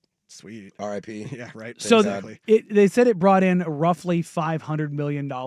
So they're probably juicing that a little bit. It's probably like 480 to 490, which is probably anywhere between 3.5 to 4 million subscribers, which is not, that's a good number. Don't get me wrong. But that's not the overwhelming majority of NFL fans. Of the people that subscribe to Sunday Ticket, how many of them have that just to watch their team? I think they're NFL sickos. I don't. I think they have that to watch Packer games because they live in LA. Oh, that I think that's a big part of it, but too. I don't think they're bouncing around, really. I mean, they might find the best game of the weekend. You know, if you look at the morning slate, I would tune into Niners-Texans if it wasn't on TV.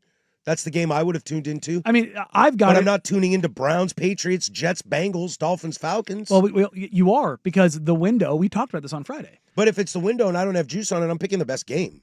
I'm not bouncing around games. I bounce around games. No, when it's 17-3 at halftime, the Dolphins are up on the Falcons. I'm like, oh, that game sucks. Sure, but again, we can also see this in the ratings, and which games actually have real ratings. And I don't think people are doing it just like if you look at ratings of games get good ratings, regardless of juice or not. Like right. You could go look at how much juice is on Tua's over. Let's say Tua's over this last week. Talking about gambling. Yeah, if we're talking about... You're talking about gambling. Yeah. That's why the juice is on. That's why they're watching. No, let me finish this. If Tua's over is 200 yards and the game is awful, you can find out pretty clearly if the rating is above expectation because people are watching that shouldn't be watching a game that's over. Do you understand what I'm saying? But your reason that people are interested in the game is because of gambling. No. I'm saying you can measure that. But I don't care if his over-under is 200 or not because I don't have any juice on it. You're not hearing what I'm saying. Well, I'm listening. At all. I'm definitely listening. If you're not watching the Dolphins play at all, but now you're watching because you're watching to see what if Tua's over hits. But why do I care if Tua's over Would hits? you let me finish? Jesus. When you got juice. When you have juice on the game. If the expectation for dog-ass game is 5 million people is watching, but all of a sudden it spikes up to 7.5 in a dog-ass game because Tua's over is close to hitting, that's a pretty good indicator that that's happening. I don't think that's happening. I think the rating is the rating is the rating. Now, is there going to be people that do watch because of that? Yes. But I think you can get a pretty good understanding because they have the subscription service and it'll tell you what they're watching and how much they're watching. The NFL knows this data. And I bet you that number is pretty small. And I still think that number, people are tuning in because they have the juice on it. You can see it on the stat line, but people want to see it real time. But that's what I mean. You can see it. The data will tell you in real time. People want to watch it happen. No. I'm talking about the NFL and the gambling companies, they're sharing that data back and forth. They can see how many people are watching, subscribers are watching in a given period. Like you're talking about, just take it as like a win probability chart. If your win probability is X or Y, you can see viewership go up and down with win probability, right? If game good, win probability at 50, game tight, more people watch. We would all agree, right? In general? Sure, yeah. If win probability is Dolphins 98%, now the subscriber probably starts to fall off, right? People are flipping over to other games. It's not a good game. But if it were to spike because Tua's over is getting close and people want to see it live, you would see that reflected. And I don't think you're seeing that reflected. Okay. Do you understand what I'm saying now? Sure. Okay. Game 3 of the World Series is tonight, and here's Russ with sports. Now, from the George McCoy and Warren Allen Sports Desk, a Sports Center update on the Fan Sports Network, 105.1 FM and 1080 AM. This update brought to you by Forrest Gump. I'm kind of tired. Think I'll go home now. Yeah, dang. Yeah. First on the Fan, the Trailblazers continue their road trip tonight in Los Angeles. This one at Crypto.com Arena against the Lakers, who are without LeBron and Luka. That's a 7:30 tip on 2.2 on your antenna or Xfinity Channel 302. The Blazers are 2.5-point favorites. After Oregon's 21-7 win over Wisconsin, they remain number 6 in this week's AP poll. The top 5 remains unchanged as well. Ohio State, Indiana, Texas A&M, Alabama, and Georgia. Oregon on a bye this week. They next play at Iowa on November 8th. Marcus Mariota will start under center for the Commanders in place of the injured Jaden Daniels tonight in Kansas City against the Chiefs, but he will have their top 2 receivers back on the field in Terry McLaurin and Deebo Samuel. 5:15 kick on ABC and ESPN. The Chiefs are 10-point favorites. NFL Network reporting former Seahawks and Texans receiver Tyler Lockett expected to reunite with Pete Carroll and sign with the Raiders. Lockett caught 10 passes for 70 yards in 7 games with Houston before being released last week. And ESPN's Adam Schefter reporting the Bills fear defensive tackle Ed Oliver tore a biceps in Sunday's win over the Panthers and will be out indefinitely. On the diamond this evening, Game 3 of the World Series from Chavez Ravine. Dodgers and Blue Jays tied at a game apiece. 5 o'clock first pitch. Max Scherzer on the bump for Toronto. Tyler Glasnow for LA. Coverage on 910 ESPN Portland starts at 4 o'clock. More sports scores and stories in 30 minutes. I'm Jeff Russ from the George McCoy at Warren Allen Sports Desk. Hurt and missing work. Insurance companies acting like jerks. Don't call your mom. Call George McCoy at warrenallen.com. The home of the firm of Harris and Meringue. Weekdays 10 to 1. The Fan Sports Network, 105.1 FM and 1080 AM.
Coming up in 15 minutes, we'll get into Web Gems as we do every single day at 11:45.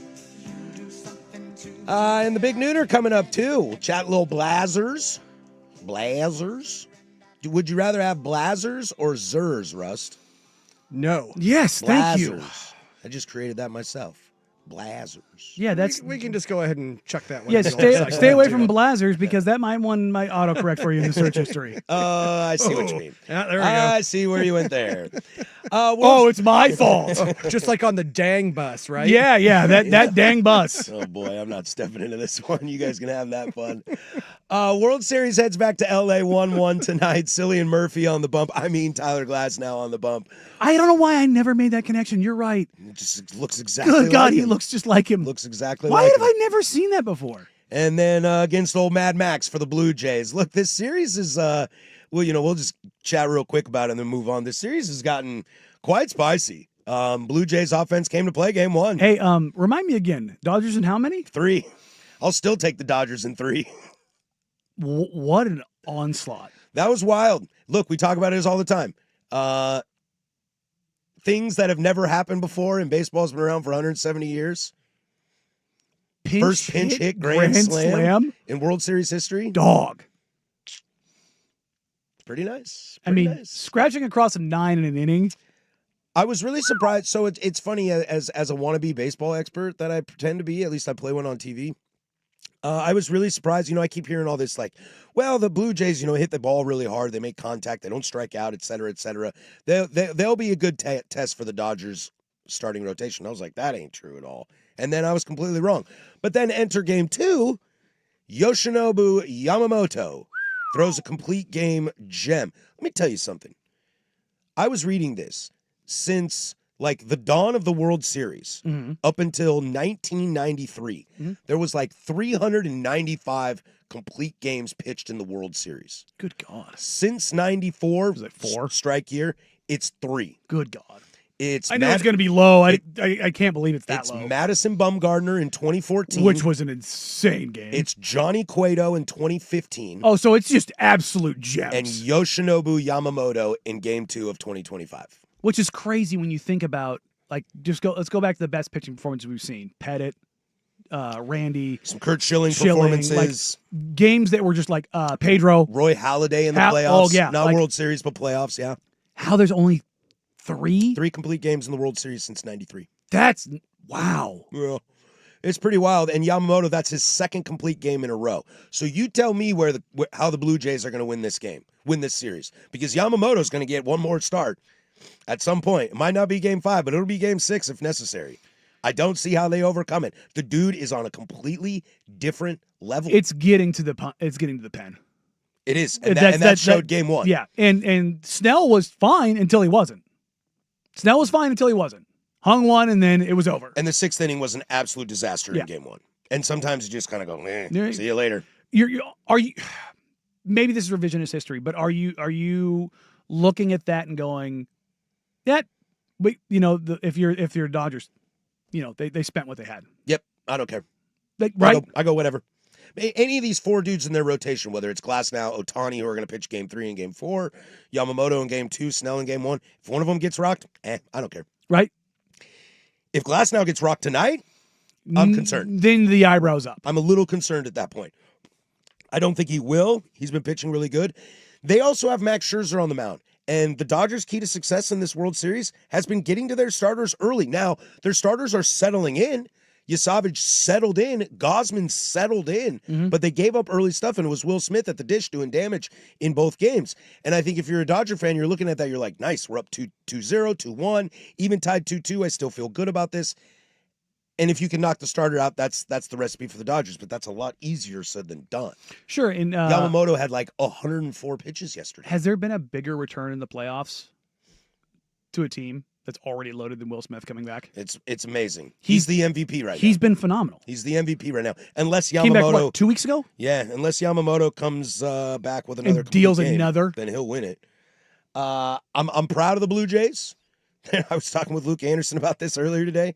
I don't understand my rooting interest in this World Series because I love Vladdy. Shane Biebs is my guy. I think Schneider's a decent coach. And I love me some Alejandro Kirk. But I hate George Springer, and I hate Bo Bichette. And why do you hate Bo? Because I don't think he's a very good baseball player. Wow. Yeah. Major League Baseball player, huh? Yeah. Not very good? Well, by his standards, I don't think he's very good. Okay, there we go. Well, it's not like I'm saying I'm better than him. Just, you know. Look, dude, we do this for a living. I'm allowed to say that, that Spencer Rattler is ass at quarterback, okay? That doesn't mean I'm better than him. I know. I just had to give you a little bit of help. Back into a corner a little bit there. Side note. Make you punch out of the corner. Side note, dear Saints fans, be glad Tyler Shuck won in that game. Otherwise, I would be roasting you right now. Yeah, because so hard. Good Lord. I don't understand. The Bucs looked terrible, and they still did that. I said it on Friday. If Tyler Shuck doesn't play this week, we're going to have a real conversation. Anyway, Dodgers and Blue Jays, game 3 tonight in L.A. Tyler Glasnow against Max Scherzer. This is Scherzer's 4th World Series. 4th World Series for the Hall of Famer. It's good. I know if Luke was like, it's his last rodeo. And I was like, dude, if he throws 4 innings of shutout ball, he's pitching next year. In the World Series? Yeah. He's a rental. He's a rental at this point. Yeah, you start him, 18 times a year? Mm-hmm. He's your 5th guy that every now and then takes a little bit of rest, and having a guy like that on your team, if you're a competitive team, it matters. Sure does. That's a calming presence. It's a guy who's been there. It's a guy who's done it. That stuff matters in baseball, man. And they don't have anybody like that on the Blue Jays staff. Nobody. I mean, Gosman's a good pitcher, but I don't know how much postseason experience Springer. he has. Well, I shouldn't say that. Springer. But that's offense. Yes, but this Dodgers team, the entire roster has that. A bunch of Cy Youngs everywhere. Yeah, it's disgusting. And MVPs. Web Gems, when we come back, I want to tell some fun stories about Andrew Luck and what I noticed about him on the weekend because I'm a sicko and I watch Stanford football because... Hey, you're kissing the right butt. So we'll get to we'll get to Web Gems next. That's Danny. I'm Patrick, 105.1 The Fan.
Sometimes it's good. Aw, I've interrupted happy time. Sometimes it's bad. No, son of a... It's Web Gems. What'd you do?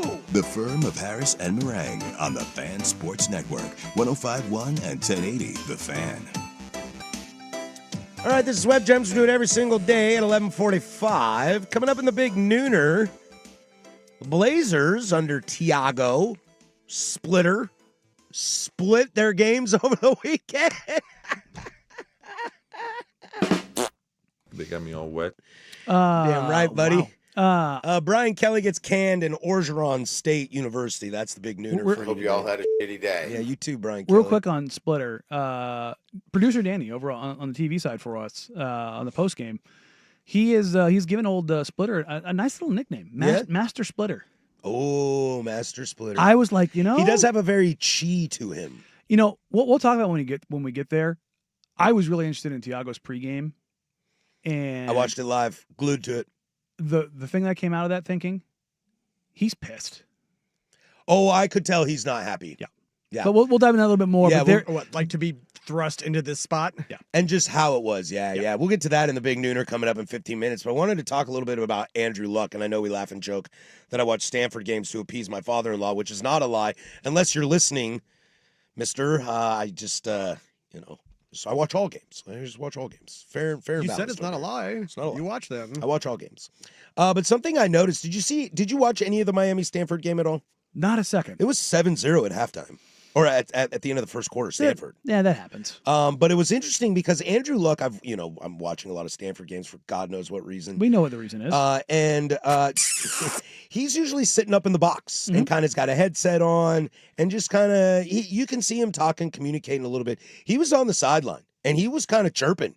He was running up and down the field, kind of like closer and he's closer getting closer and and closer and closer. And for a guy that had to leave the game that he loved so much because he had lost interest, seems like he's finding it again. He looks like he's having a little bit of fun. And this game was so funny because he reminded me, and it's so funny that it's him specifically.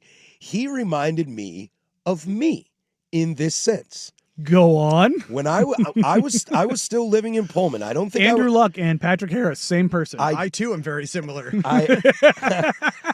I don't think I was still a student. I might have been teaching at the time, but I was still living in Pullman when Andrew Luck was at Stanford.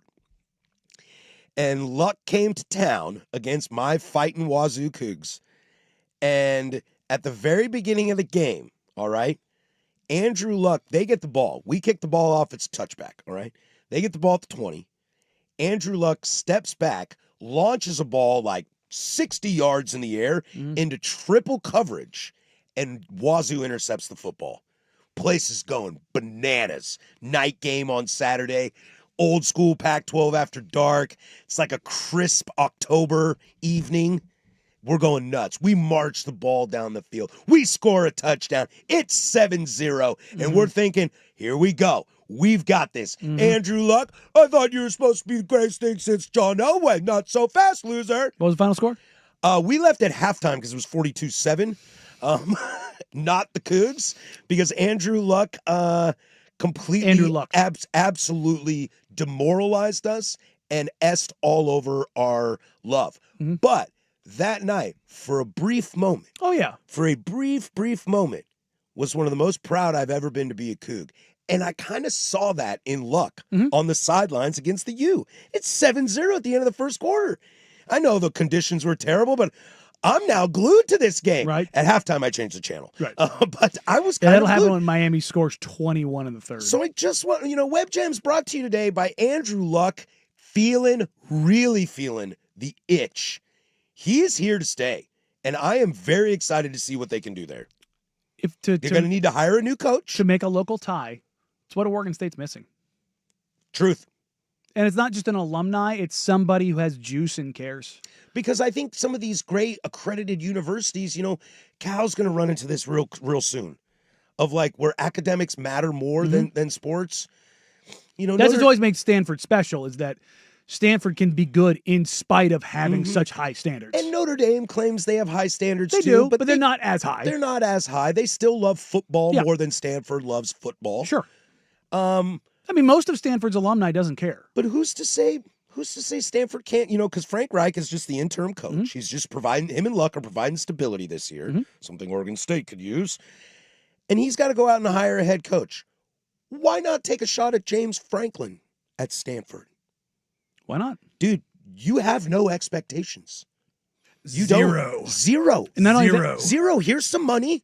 Not only Go that, recruit your ass off. yeah, not only that, By the way, we need a quarterback, though. Stanford- You got to get that And right. we'll pay some assistants, but Totally. what we don't Stanford's have to gonna worry about pay. is your assistants having to take from that money to go get their own housing because we provide the housing because it's so damn expensive to live in Palo Alto. but Ding, ding. not just that. Stanford has more money than anybody else.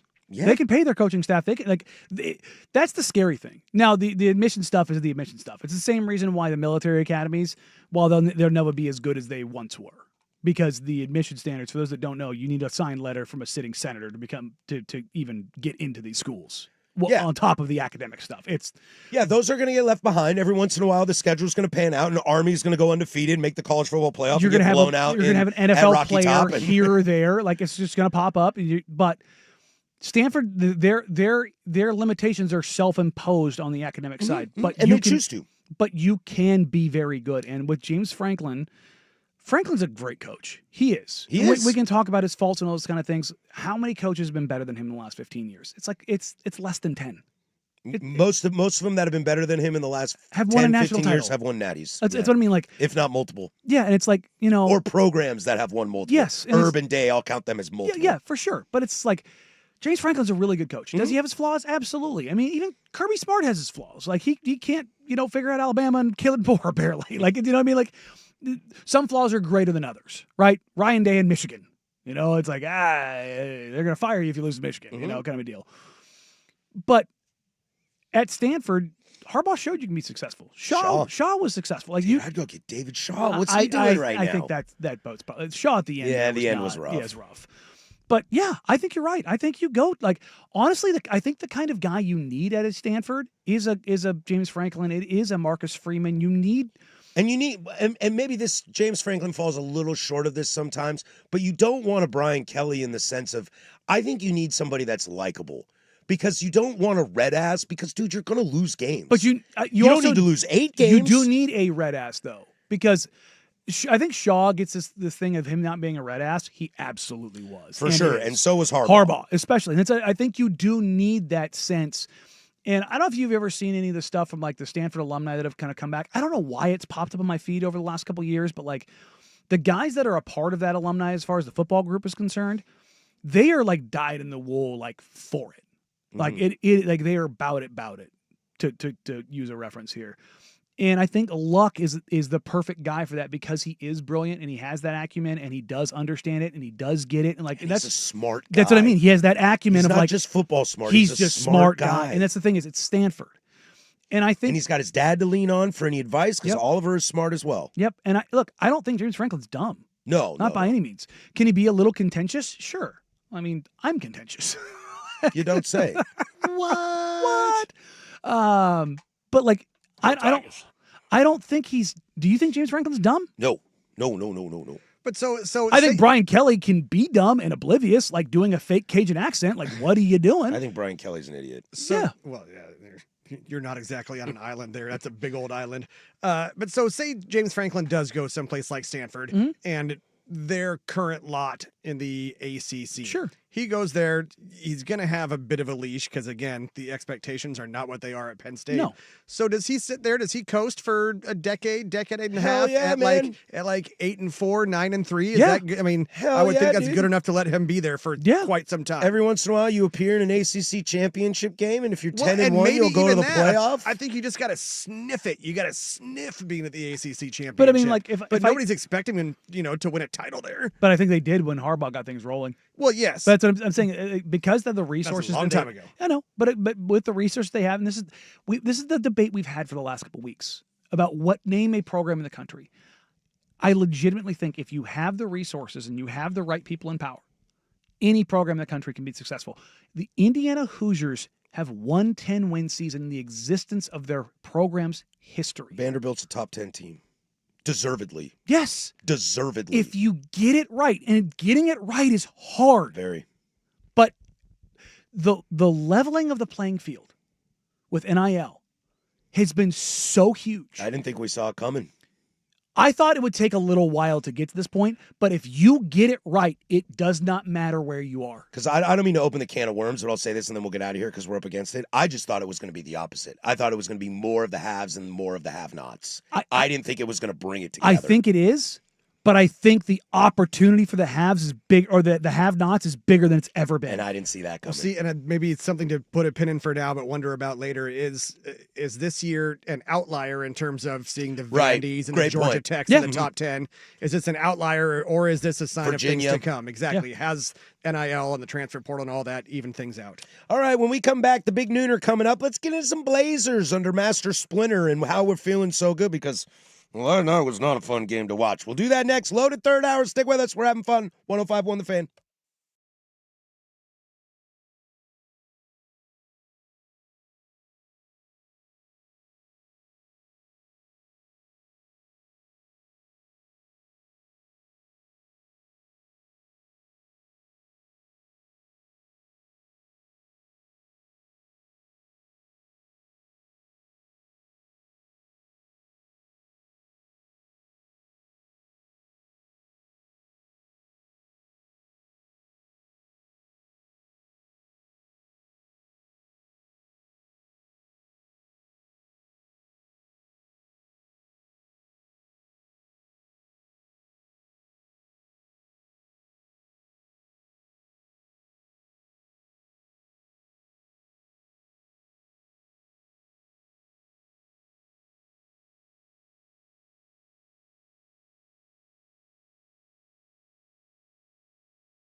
Now, from the George McCoy at Warren Allen Sports Desk, a Sports Center update on the Fan Sports Network, 105.1 FM and 1080 AM. Jeff Rust here with your Sports Center update. First on the Fan, the Trailblazers continue their road trip tonight in Los Angeles. Tonight, though, across town, this one at Crypto.com Arena against the Lakers, who are without LeBron and Luka. It is a 7:30 tip on 2.2 on your antenna, Xfinity Channel 302. The Blazers are 2.5-point favorites. After Oregon's 21-7 win over Wisconsin, they remain at number 6 in this week's AP poll. The top 5 also remaining unchanged: Ohio State, Indiana, Texas A&M, Alabama, and Georgia. Oregon on a bye this week. They next play at Iowa on November 8th. In the NFL, Marcus Mariota will start under a center for the Commanders in place of the injured Jaden Daniels tonight in Kansas City against the Chiefs. He'll have his top 2 receivers on the field in Terry McLaurin and Deebo Samuel. 5:15 kick on ABC and ESPN. The Chiefs are 10-point favorites. NFL Network reporting former Seahawks and Texans receiver Tyler Lockett expected to reunite with Pete Carroll and sign with the Raiders. He caught 10 passes for 70 yards in 7 games with Houston before being released last week. ESPN's Adam Schefter reporting the Bills fear defensive tackle Ed Oliver suffered a torn biceps in Sunday's win over the Panthers and will be out indefinitely. And on the diamond, Game 3 of the World Series tonight from Chavez Ravine, Dodgers and Blue Jays tied at a game each. 5 o'clock first pitch. Max Scherzer opposite Tyler Glasnow. Coverage on 910 ESPN Portland starts at 4 o'clock. More sports scores and stories in 30 minutes. I'm Jeff Rust from the George McCoy at Warren Allen Sports Desk. Hurt and missing work, insurance companies acting like jerks. Don't call your mom. Call George McCoy at warrenallen.com. The Fan is live on YouTube and Twitch. And now Window Nation brings you on-demand videos. Watch Window Nation's Window into the Fan.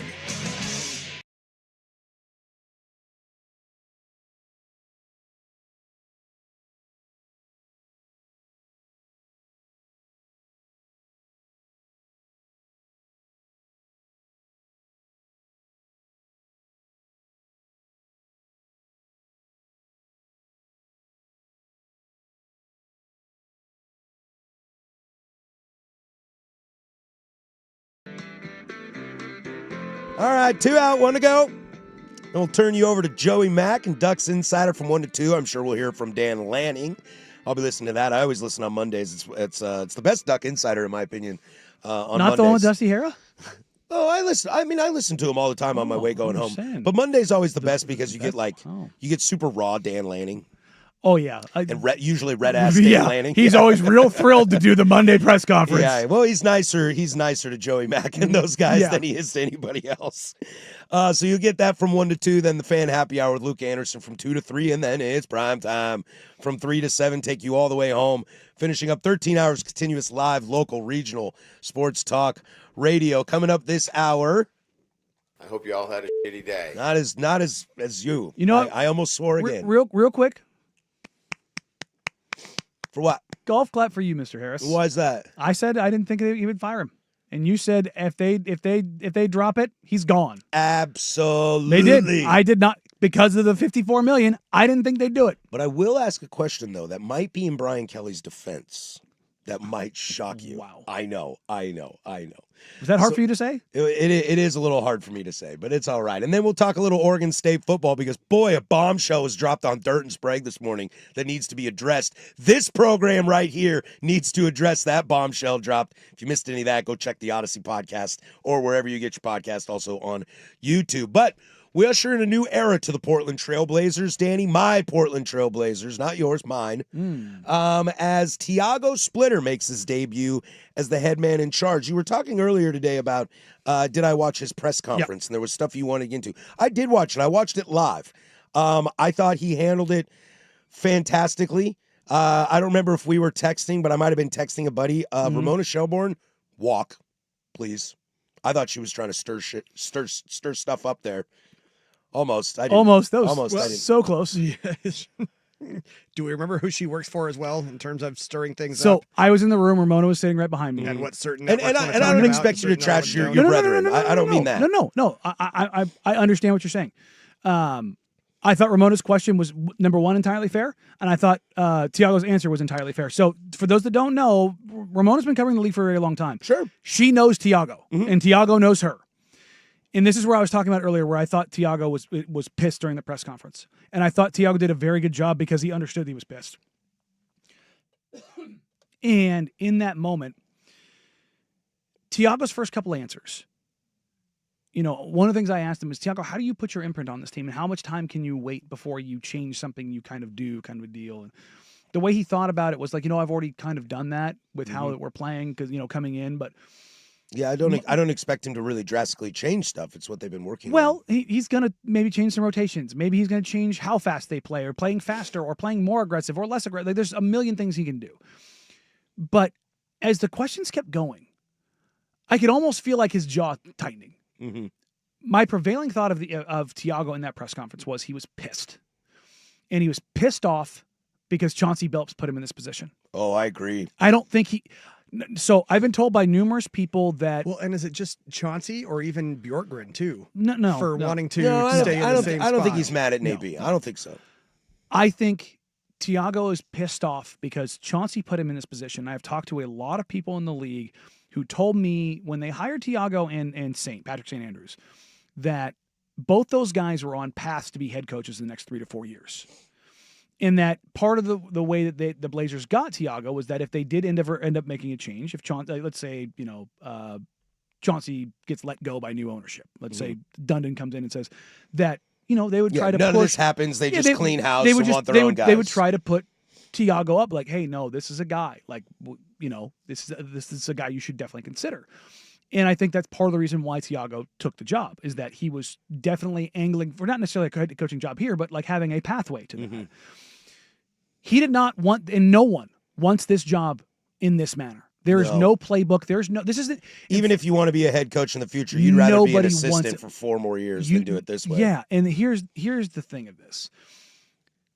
Thiago is technically not the interim head coach because Chauncey Billups has not been fired. He is on administrative leave. He is acting head coach, and that is purposeful. Because of the legality. Everybody's like, why don't you just fire him? They can't. Because they need to fire him for cause so they don't have to pay because him. right now he's on leave. You can't fire. Like, and if you fire him now, it's going to trigger a buyout of some sort. It's all splitting hairs and legality. It's legal, and it's not just the money though. It's not just the money. Yeah, but I don't care what the legality is. Chauncey Billups is not the head coach of the Blazers. But it's like how, and again, linguistics be damned. But you're right. But that's my will be. But that's my point. Is it's just another layer of stupid that you have to deal with. Mm-hmm. And the question that I asked him in the post game was, you had a great game tonight against the Warriors, and your guys were able to lock in. How do you manage this team in the times when you're not playing basketball? Mm-hmm. Because that's the prevailing amount of time. And it's going to come up like the Clippers fans are chanting FBI, which is hilarious. Clippers fans, look around. They got me all wet. Look around and the stuff that your organization is embroiled with. Mm-hmm. You know who loves this right now? Steve Ballmer, because he's no longer persona non grata in the NBA league office. That's the truth. The Clippers, although Ty Lue, but I thought Thiago handled that question from Ramona. He was he thought about it for a second. I could see him kind of clenching his jaw, and he's like, Ramona, this is difficult. I'm going to decline to comment. And I think that's why, she had every fair business to ask the question, but nobody was going to answer it. No, but that's the job. You asked, and that question has been asked to almost every head coach in the league following Chauncey's arrest. I saw Steve Kerr had comments on it. Yeah. I saw Rick Carlisle was pissed. He should be. And for those that don't know, Rick Carlisle is the president of the Coaches Association. He should be pissed. So it's a terrible look on the league. Yes. And again, innocent until proven guilty, all of those things that kind of go with it, but it is a bad, bad look. But let's push all that to the side because the Blazers played incredible. They did. They played incredible against the Warriors. He got them amped up. The team looked fired up. They looked organized. They looked like they had a mission. They were ready to go. They were defensive terrorists. They really were. Chris Murray, Matisse Thybulle, Blake Wesley off the bench. Those 3 guys were nuts. Chris Murray might have played his best game, but box score be damned. Matisse as a Thybulle was trailblazer. Really fun to watch. Tease and Wesley on the floor is so much fun. I don't care if they never score. It's just fast. They're so fast. They're so athletic. And because they know they're playing 14, 18 minutes, as I was driving in today and I was thinking about the game, and I was thinking about Blake Wesley. Blake Wesley reminds me of TJ McConnell in the sense, TJ has talked about this. Playing hard is a skill. And there's levels of playing hard in the NBA. And if you ever watch TJ McConnell when he checks out, he is huffing and puffing because he has the rev pegged the entire time he's out there. Blake Wesley's out there for a good time, not a long time. Like that, and so he knows his lot in life. And it's so interesting because those 2 guys play so hard that if you don't match their intensity, you stand out. So then what's the difference between game 1 and game 2 under Thiago, where game 2, nobody could hit any shots and it didn't feel as organized? Well, I think the intensity there, I think the effort was there, I think the focus is there. This is a team that struggles to shoot. And a big component of this is Shaedon Sharpe has been tremendously awful offensively. His intensity, his focus, all those things, maybe the best I've seen him in a 3-game stretch. But he's not delivering.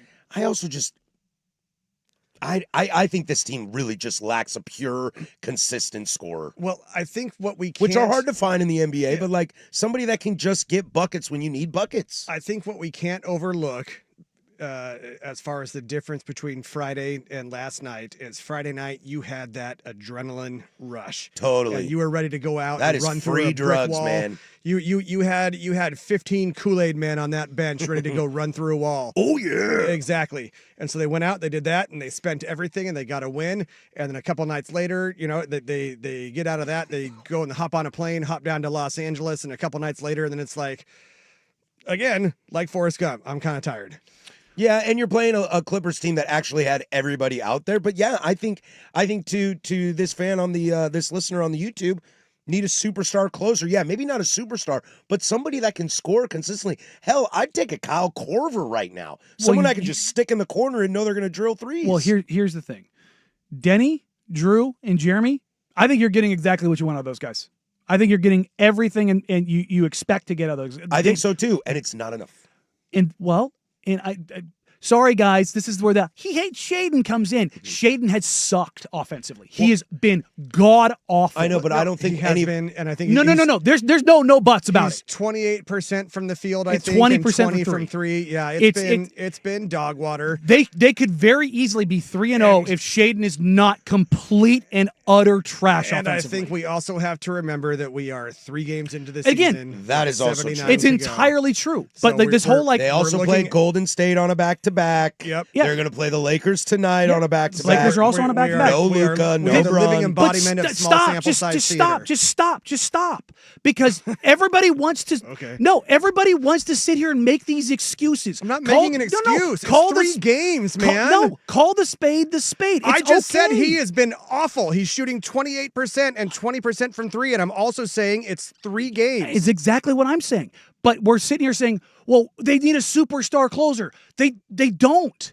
They need somebody to not be awful. They don't need a superstar closer. They need a guy. A guy. Right? And he doesn't have to be a superstar. They need a guy that they can lean on down the stretch. And instead right now we've got 2, 3, maybe 4 guys that we think could maybe do it, but we don't know. And so that is a big problem. And I don't think 37% last night. Yeah. 27 from 3. Here's on the 3-point. The Denny, Drew, Jeremy, they get 8 of their 11 threes. The rest of the team is 3 of 26 from 3. So stop shooting threes. No, look, Shaedon's Shooter's got to shoot. Yeah, Shaedon's mark it's not against happening. him. Keep shooting. No, Shaedon's mark against him is that the 3-point shooting has gone down every year. And I don't know where he's going to be as a 3-point shooter. And this is not, it's everything Shaedon's fault. But as far as the offense part of this, if Shaedon is just okay, they're probably 3-0. I'm not asking for Shaedon Sharpe to score 20 plus a game on high efficiency. If Shaedon, instead of 7 of 24, if he's 11 of 24, they win that game. Do we? They win that game. I guess here's one thing too, and this is more of a macro exercise with Shaedon Sharpe and the Trailblazers. How many times we want to put him into the starting lineup, and the fans want to see him in there. They want to, because we want to finally see what Shaedon Sharpe can actually do when given the opportunity. And so we've got a 3-game sample size this season.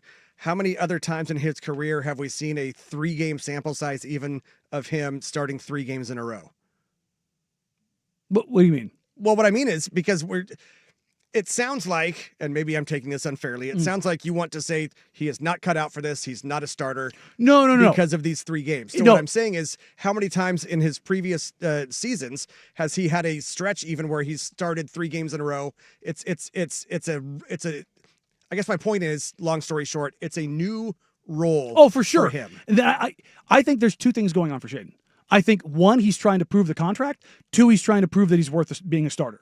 I think because his shot selection, there's been a couple shots where I'm like, not a great shot. But otherwise, his overall shot selection hasn't bothered me. So is the problem right now that basically I think he's pressing. Is it a try hard? I think he's pressing because his intensity, his focus, his effort defensively, I think is there. So we can work through the try hard. And that's what I'm saying. Like there's been this, the offense is struggling. It's like the offense is struggling because a guy that is taking the majority of your shots is wildly inefficient. Not like having kind of games. No, he just flat out has not been good. And that's the thing is, he doesn't have to be great. That's what I'm saying is that if he is just need him to be better.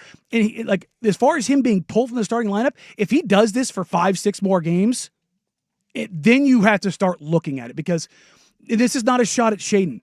This is Joe and I talked about this in the postgame. I think the biggest thing right now for Tiago on the basketball court is what he does with Shaedon or doesn't do with Shaedon. How much leash he's willing to give him or not give him. Because if you let it go too long and Jeremy keeps playing well, locker room sits there and goes, look, I know we wanted to give Shea his chance, but this guy's hooping. We need him out there. Sure. Let's put a pin in this. We'll come back at closing arguments. Sound good? We all good with that? Come back with closing arguments. We're just way over the clock, guys. No, that never happens with us. Yeah, stick We're with us. We'll good. get back to this at 12:45 when we wrap things up. When we come back, Brian Kelly out at LSU. Told you so. Told you so. Do that next. 105.1.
All right, coming up in 15 minutes, there was a great interview this morning on Dirt and Spray that we will hijack for this program because we just love this story so much. We can't get away with it. Can't get away from it, excuse me. So we'll do that in 15 minutes, Beaver fans. Buckle up for that. Go Beavers. But the hammer finally dropped, and I hate to say I told you so because I did tell you so. So I'll say it again, I'll tell you so. Brian Kelly was relieved of duties yesterday, fired after their loss to Texas A&M. He has lost 3 of his last 4 in the SEC, triggered a $54 million buyout. Joe Sloan, the OC, was fired today as well. That's kind of weird, right? Like, that had to be like, hey, we're going to make you the interim. And then he was like, nah, rah, rah, rah, and then they get him out. Like, that's the only way I think that happens. I think they looked at it and was like, your offense is absolutely dreadful. But why not fire him at the same time? Fair question. You know what I mean? Like, there's something there of like. Maybe you're worried about the big dog first, and then we'll deal with the rest later. Maybe that's my brain being dumb. Yeah. It's weird that a day later they do it. I feel bad that I haven't done enough diligence on this, but just because you're the offensive coordinator doesn't mean you're number 2, you know?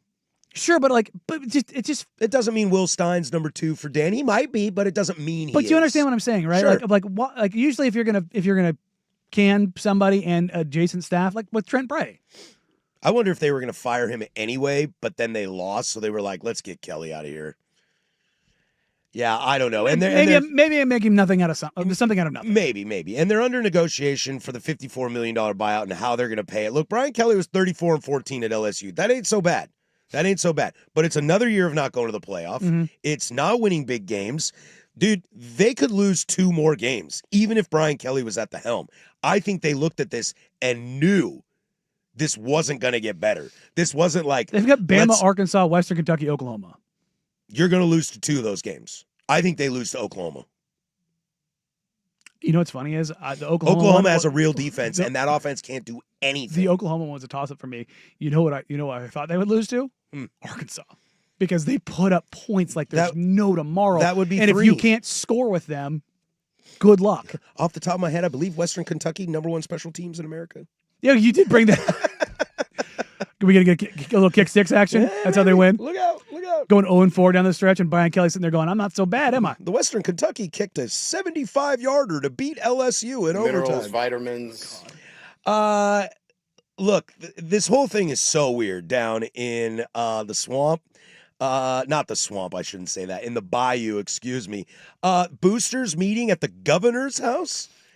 Just means more. It just means more in the SEC. You're not even talking to the AD. You went to the governor of Louisiana, and they were like, so AD, we were at the governor's house last night over some nice brandy and some jambalaya, and we have decided that you are going to fire Brian Kelly. He's like, well, I'm the AD. You don't tell me what to do. It's like, actually, we have decided you are going to fire Brian Kelly. And by the way, here is $54 million in cash in unmarked bills. Make it happen. Do you know who the favorites are for the coaching position? Well, I imagine Lane's up there. Lane is number 1. We'll chat Lane tomorrow. Number 2, John Summerall at Tulane. Okay. Who he is a guy, he's going to get one of these jobs. He's going to get a big job. He's going to get one of the Penn State, LSU, Florida, and insert other job here. Probably Florida and then fail. Joe Brady, Bill's offensive coordinator. Oh, right, because of the Ed Orgeron 2019 ties. They don't want Ed O. I mean, they've gone down that path before. James Franklin, plus 700. Eli Drinkowitz, plus 800. That's one I would firmly put my eyes on. Look, man, I may need to pull this up, and this might be for a conversation tomorrow, but I found something earlier today, over the weekend, about Drinkwitz. I know you love him. Dude, his record's not great. It's also Missouri. Understood, but again, we talk in this. You live in this world of like any program can turn it around at the drop of a hat. I don't know if I'm as high on Drink as you are anymore. I just think he's a good coach. I'm starting to fade on him a little fine. bit. Then Jeff Brom at Louisville, but he's a Louisville guy. He already left and came back once. Does he do it again? Then Jimbo. Hard pass. Brent Key, Georgia Tech. Keep in mind, Brent Key, Georgia Tech alumni. He's not going. The ball. He's not going anywhere. Clark Lee, Vandy coach, but also alumni. I don't think any of those alumni are leaving. Marcus Freeman. No. Notre Dame's a better job right now. So that's my question, dude. Look, I know a lot of people have LSU high up as jobs, and they do. It is. It's a great job, but where are you in the pecking order? Even Dirt started out saying it was a top 3 job, and then Brandon was like, "Really? Who you got ahead of him?" And then he had to start to walk it back. It's like, okay, maybe top 5. But where are they on the pecking order? At best, they're at 3rd, because Bama and Georgia will always be ahead of Ohio State. No, I just mean in the SEC. Oh, in the SEC, yeah. Well, Dirt was even talking about all around. Oh, I mean, LSU's a great job. I'm not saying it's not, but like, keep in mind that you will always be behind Bama and Georgia in terms of perceived aesthetic. Will you though? I think so. Because they've done way more than LSU has since Orgeron. I mean, since Orgeron, Saban's got a couple more titles in there. Kirby's got 2 since then. Sure, but what was Georgia before Kirby? But that doesn't matter. What is Georgia now with Kirby? I'm just saying, like the number 5 team in the nation. And LSU has not fallen off that much because there was that. While it wasn't Brian Kelly, it was Captain Cajun Ed Orgeron with that title. But it wasn't also that long before that where I remember watching there. Where I remember watching also on my newfangled 3D television with my glasses the national championship game between Bama and LSU that I think ended at 6-3 for the final score.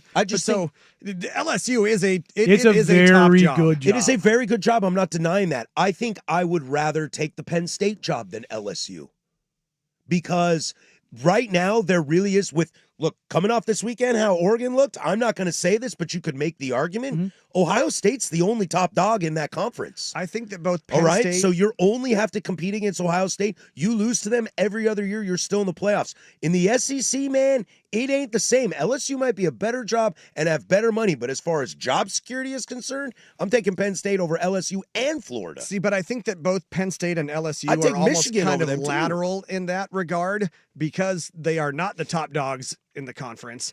They maybe had been at some point, but they are not typically the top dog. You're maybe 3rd, 4th, whatever in that conference, but your expectations are still high as hell. Mm-hmm. So to me, LSU and Penn State are kind of 6 of one, half dozen of the other. If you're a college football coach who wants to compete at the highest level, yes, the pathway in the Big Ten is easier at Penn State from where you are. But are you really factoring that in? Or do you just want the best job?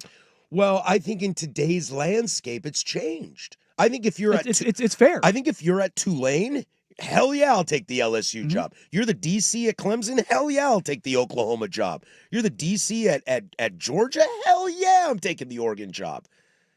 But I don't know if you're the former head coach of LSU, if you're taking the Florida job. I don't know if you've already been at that prominent level that you would take that, to Rust's point, a kind of lateral job. If you're James Franklin and LSU calls, do you take the job? Do you want Stanford or do you want LSU? I want LSU. Well, of course I want LSU over Stanford. That was more for conversation about what Stanford does, but I would think about it. I wouldn't give you an answer right away. I would have to think about it because I'd have to outweigh, do I want another shot or do I want a job with more pressure? Do you want the spotlight or do you want the security? But the thing is, I don't... Because that job becomes more... and that becomes a personal decision. Because that job is more high-profiled and more scrutiny than Penn State will ever have been for him. But also... LSU will be the hardest job he's ever had. If you're that guy, you want that. How many guys don't want that? Because I don't want to be fired in 3 years unless you're going to pay me $56 million. But that's your mentality. Do you think that that's the head coach of a college football program's mentality? That's why I'm not a head coach. But they want that challenge. Exactly. And we always do this, like, well, which path is better? Shot. Right? Like, this is why every coach moves up until they get to the highest rung they can get to. And when you fail, you start at the bottom and you work your way back up again because you want that pressure. You want that. They crave that. Now, if you're an old guy, maybe on your way out and you just want to be happy at your alma mater, cool. I think that's a different story, but I don't think any of those guys is. And I think if you've already gone to one of those top spots and shot your shot, right, and something didn't work out, and then, you get let go and you, air quotes, failed, how many of those guys that are always shoot your shot, at what point do they go, let's go get some job security and go somewhere where I can stay for a decade and where the expectations are not that much? Because I don't think James a guy Franklin like James to Wazoo. we all laughed at Ed Orgeron to Oregon State. He wants to go, but he failed. and he hasn't been able to get back in. So Yeah. you take what you can get. But if you're James Franklin, I don't think you're taking what you can get. Yeah. I think James Franklin is still If sought after. LSU comes calling and they say, hey, Oh, we want for to give sure. you this, then yes, he goes. For sure. Things didn't end well and at if, Penn State. and if but you're he's Drink, good. Missouri's a perfectly fine job, but do you want the challenge? Should have Yes. never went Well, to the SEC. well, and he should. He should because he's still on the ascension. And to be fair, Lane, we'll talk about him later. Is LSU or Ole Miss a better job? LSU's a better job. For sure. I'm not denying that. I'm not denying that at all. And again, Lane's been down that path before, went to the NFL, went to Tennessee, all those kind of things. And Lane's saying all these things. We'll talk about that later. But like just the holistic view of this, they're psychopaths. Mm-hmm. They want the pressure. They want somebody's boot on their neck. I think Lane, though, this season and the way that we're going right now, it might be a little bit of a different story because he's a top 10 coach where he's at. He's At the darling Ole of the Miss. ball. You know what I mean? He's the darling and we of the don't ball. know how much that landscape is changing with NIL and the transfer portal, and if this is just an outlier of a year, and next year it goes back to all the blue bloods, just your Ohio State, Michigan, Texas. They've had enough of this. You know, right? So we'll put a pin in this and jump back into it tomorrow because I have some other questions. You know, is 8-4 the new 10-2 in the SEC? Like, when do expectations start to get shifted as the world shifts around it? But when we come back, let's have a little fun as this show has been a large proponent of it, and we will continue to be a large proponent of Orgeron State University. That's next, but first, the Kahuna with sports. I hear they got some tasty burgers. Now, from the George McCoy and Warren Allen Sports Desk, a Sports Center update on the Fan Sports Network, 105.1 FM and 1080 AM. the Trailblazers road trip in Los Angeles continues tonight. Game 2, but this one at Crypto.com Arena against the Lakers, who are without LeBron and Luka Doncic. 7:30 tip on 2.2 on your antenna or Xfinity Channel 302. The Blazers are 2.5-point favorites. After Oregon's 21-7 win over Wisconsin, they remain number 6 in this week's AP poll. The top 5 also remaining unchanged: Ohio State, Indiana, Texas A&M, Alabama, and Georgia. Oregon on a bye this week. They next play at Iowa on November 8th. Over in the NFL Network reporting former Seahawks and Texans receiver Tyler Lockett expected to reunite with Pete Carroll and sign with the Raiders. Lockett caught 10 passes for 70 yards in 7 games with Houston before being released last week. Marcus Mariota getting the start under center for the Commanders in place of the injured Jaden Daniels, tonight in Kansas City against the Chiefs. He will have their top 2 pass catchers on the field, Terry McLaurin and Deebo Samuel. That's a 5:15 kick on ABC and ESPN. The Chiefs are 10-point favorites. Game 3 of the World Series tonight from Chavez Ravine. Dodgers and Blue Jays tied at a game each. 5 o'clock first pitch. Max Scherzer for Toronto, Tyler Glasnow for LA. Coverage on 910 ESPN Portland starts at 4 o'clock. More sports scores and stories in 30 minutes. I'm Jeff Rust from the George McCoy at Warren Allen Sports Desk. Hurt and missing work. Insurance companies acting like jerks. Don't call your mom. Call George McCoy at warrenallen.com. The home of dirt and spray. Weekday morning 6 to 10 a.m. The Fan Sports Network, 105.1 FM and 1080 a.m.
Closing arguments coming up next. We'll send you on your way.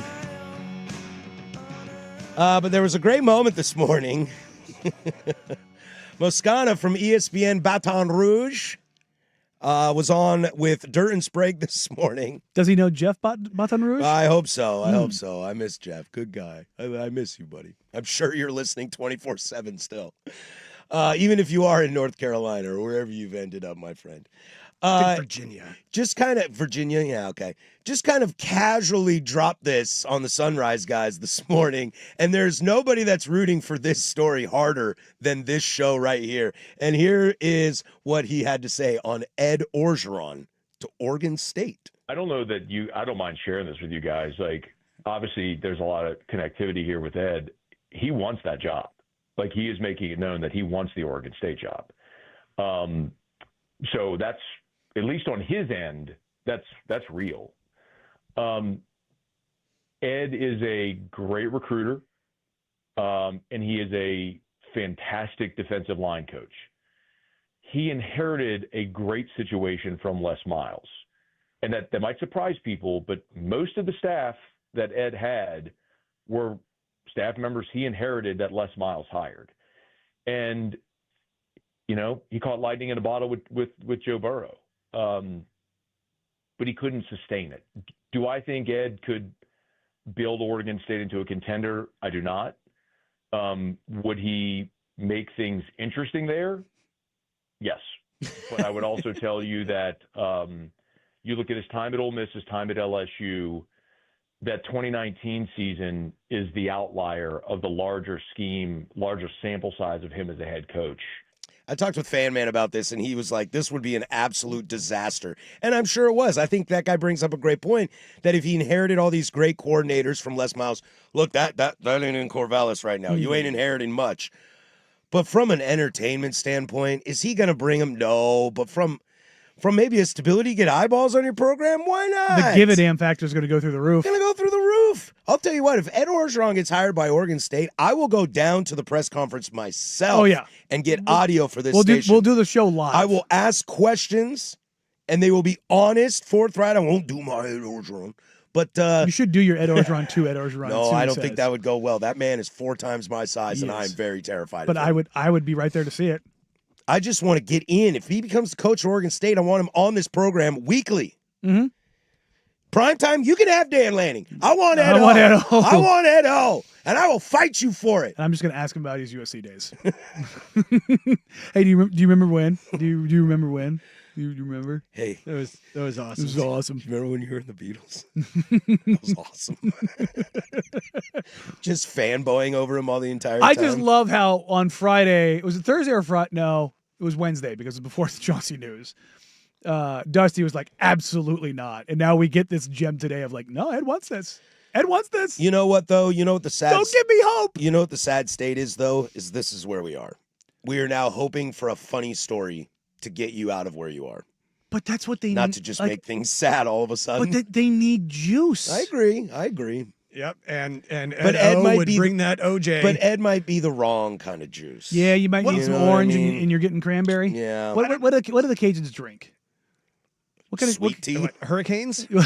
Hurricanes, yeah. Four Loko? I meant the cocktail. Yeah. Dude, I haven't had a hurricane in a long time. But like, if you're a Cajun, what's your juice of choice? It's got to be something weird, Dude, right? I think it's like sweet tea. Everybody in the South drinks sweet tea. Yeah, I know, but I'm like, if you're having like morning juice. Probably orange juice. You think it's orange juice? I would think orange juice, yeah. The Cajuns are weird. I'm an apple juice guy myself, but, you know. I'm a water guy. Tom Segura's got a great bet on that. He's like, they're talking about border control, border security. He's like, we should put up a fence around those Cajuns in Louisiana. Because what the hell? It's not very nice. Just to get back to it real quick, I think even if Ed O does come in and it's not, look, we know it would not be a long-term solution. And Ed O is not an X's and O's head coach. He will bring in some people around him to do the recruiting and the actual X's and O's and during the game calls. But if you get 2-3 seasons of good juice out of Ed O and it turns your program around, because let's face it, you're not going any further south than you already are. How much does that hurt for 2 to 3 seasons? I think the bigger question is, I think you're right. It can't be worse. It can be. It can always get worse. It can. They might be 1-11 this year. They might. 0-12 is still there. No, No, they've won a game. I'm saying it can always be I worse. suppose that's true. Never forget. Go Huskies. There you go. I'm babe. But taking a step back, as much as fun as this is, as much fun as this is, and for the fun perspective, I am 110% in. Could it be more damaging in the long run? For sure. Bringing Edo in. For sure. And I think that's... As much as we love this story. If I'm being honest, does not getting the hire right now hurt you more in the long run, and then you're scrambling yet again? Because I would argue you are in a point where you need to nail this hire more than you ever have in your life. I would too.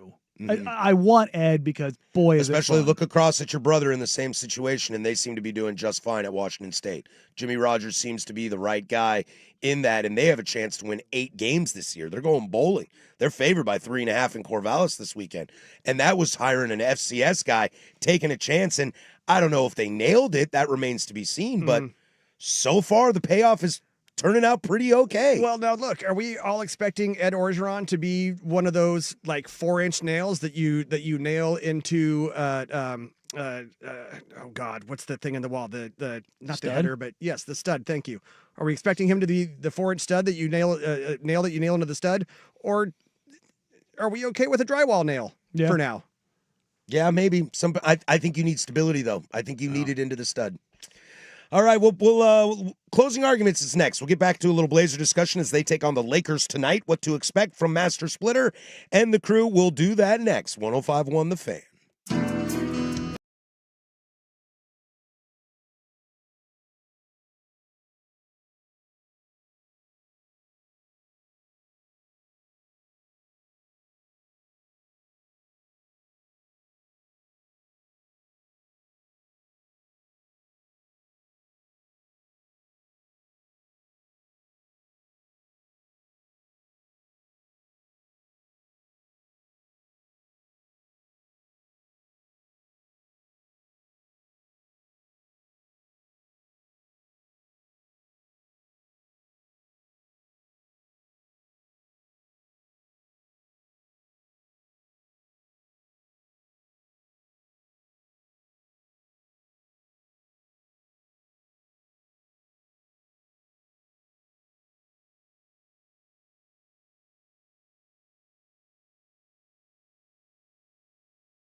Firm of Harris and Meringue is wrapping up for the day. You want answers? I think I'm entitled. Which means it's time for the closing arguments. Brought to you by Leskin Law. One-day divorce mediation. Peace treaties, not war plans. Visit LeskinLaw.com for more information. You want answers? I want the truth! On the Fan Sports Network. You can't handle the truth! 105.1 and 1080, The Fan. All right, that'll do it for us. This is Closing Arguments, where we finish up for the day and bring back something we were speaking about earlier to kind of put a little bow on it. And we'll get right back into some Blazers chatter as they will face the Lakers tonight. And Danny, I want to know something real quick. Not asking a question. No Luka, no LeBron. Okay, I think there's a very good chance we see Game 1 Tiago instead of Game 2 Tiago. And I don't mean to blame Tiago. I'm not saying it's his coaching fault, but in terms of shooting woes and stuff like that, because we've seen two completely different teams in the first 2 games of Tiago's tenure. I mean, hell, I could argue we've seen 3 different teams in the first 3 games of the season. You get a win against Golden State on a back-to-back. You're facing the Lakers tonight in a back-to-back. No Luka, no LeBron. When do we start looking at some of these wins as a little situational? I mean, they've been in all 3 games. And I don't think that any game actually has been different. I think the difference is ball go in hoop. Does ball go in hoop? Does ball not go in hoop? Because Denny's been good in all 3 games. Drew had a rough shooting game, but Drew's been good in all 3 games. Jeremy Grant has been good in all 3 games. Tamani's defense has been fantastic. Matisse, He's Blake, becoming my new favorite player. Chris Murray. I think those guys have all. I think the identity of this team has been there for all 3 games. This is going to be the story of the season. Does ball go in hoop? Now, the shooting, it's over 82 game season. When you've got inconsistent shooting, you're going to have good shooting nights, you're going to have bad shooting nights. They went 9 of 11 against the Warriors in the second quarter, and that pretty much said, you're done. You're cooked from 3. They went 9 of 11 from 3. That's if you have that, you're going to win some games. There's no doubt about it. But their defense gives them an opportunity to be in every game. And I've a few people text me like, well, teams are scoring on them. Have you seen the number of possessions in games? This team is... They are like, so if you want to talk about, the 3-game sample size with Shaden, the 3-game sample size of this team, they are winning the possession battle. They are getting to the free throw line and they are getting more shots up. It is they are playing at a breakneck pace. Tiago on makes, on misses, on disruptive plays, steals and blocks. That man is just swinging his arm. Go, go, go, go, go, go. I have enjoyed watching him on the sidelines. He is I love watching coaches coach. He is very much in every possession. Go, go, go. Chauncey was pretty good about that. Not as animated, I would say. But I thought what I did see from Tiago, particularly against the Warriors went zone in that game. And it was a god-awful zone because they had Steph Curry and Brandon Podziemski up top, and Denny Avdia's up top. And Denny put his shoulder down and said, good luck. And they just got to the rim at will. That was a little bit different against the Clippers because you've got one of Zubac or Brook Lopez at the rim, and then you also have Kawhi Leonard, you also have Chris Dunn, you've got Derek Jones Jr., you've got Nick Batum. Like the only guy on that team that doesn't defend is James Harden. When's the next time we actually see that lineup again for the Clippers? Healthy? I feel like, because they're old. Yeah, I just feel like it was like, hey, this is what we could be. Buckle up, not seeing that for the next 50 You have been games. on this like the Clippers are going to suck all year because they're old. I am. I don't think now if the injuries pop up, they're if they can play like they did the other night for 60 games, then they're going to be good. They're going to play like that for 30. They'll win games. They'll beat bad teams. I think they're a top 6 seed in the West. Sure, but if they don't come play playoff together, if they're not healthy, I've seen this movie 1,000 times. But I disagree with you a little bit. I not on the Clippers, but on the Blazers. I think that the identity of this team is the identity of this team, and the difference has been ball going hoop. And if I hope Shaden gets on track, and Shaden doesn't need to score 30, just needs to be more efficient. He just needs to not be bad because if Shaden instead of going 7 for 24 last night. Like I said, if he goes 11 of 24, they win that game. And this isn't to say that this is all on Shaden, but he has been so bad, and yet they have been in games. That has been the impressive part about this to me, is that the rest of the team, and Shaden included in this, defensively has been so disruptive, and they've been so good about getting to the rim and getting to the free throw line and generating extra possessions that if whoever ends up leading them in field goal attempts on a given night is more efficient than what Shaden has been, they're going to be in every single game. I'm going to go back to what we were talking about earlier. And you just said it, that you don't expect Shaden to be the top scorer every night. And I think that's a fair thing. I don't think so either. I think his athleticism is amazing and what he can do is cool. And he's only 22 years old, so the sky is the limit. I still think this team needs somebody, though, that is a scorer. And I don't think Grant gives you enough. I don't think there's enough collectively. This team needs somebody that I know, wherever you are going to knock down that. Look, you don't got to be a 3-and-D guy. You don't got to be driving to the lane. You don't got to be a free throw merchant. I just need somebody that I know is going to hit shots late in the game. And I know that's not easy to find. They don't grow on trees. Kyle Korvers aren't everywhere. Millers aren't everywhere. Ray Allen's Hall of Famers aren't everywhere. They don't have a movement shooter on this team. And they need one desperately. Oh, they do. They do have one. He's just not going to play all season. There you go. Because that's the thing is that there's 25 points a game sitting on the bench. And then maybe we should just buckle up and realize that this season is just going to be a lot of this. A lot of 100%. A lot of really bad shooting nights for 50 out of the 82 games, and this team wins, 38 of them. 38 out of 82. Maybe that's all it is. That's what I've been trying to say all year. I know, but I think we're trying to talk about this team and trying to will them to win 45 games, and I don't think they have the skill to do it. I don't think they have the guys to do it. I think they can. I think they can, but it's going to take Shaedon. So far, it's going to take Shaedon to get that under control, because right now. But I don't think it's fair to put it all on Shaedon. Through 3 games, it is offensively.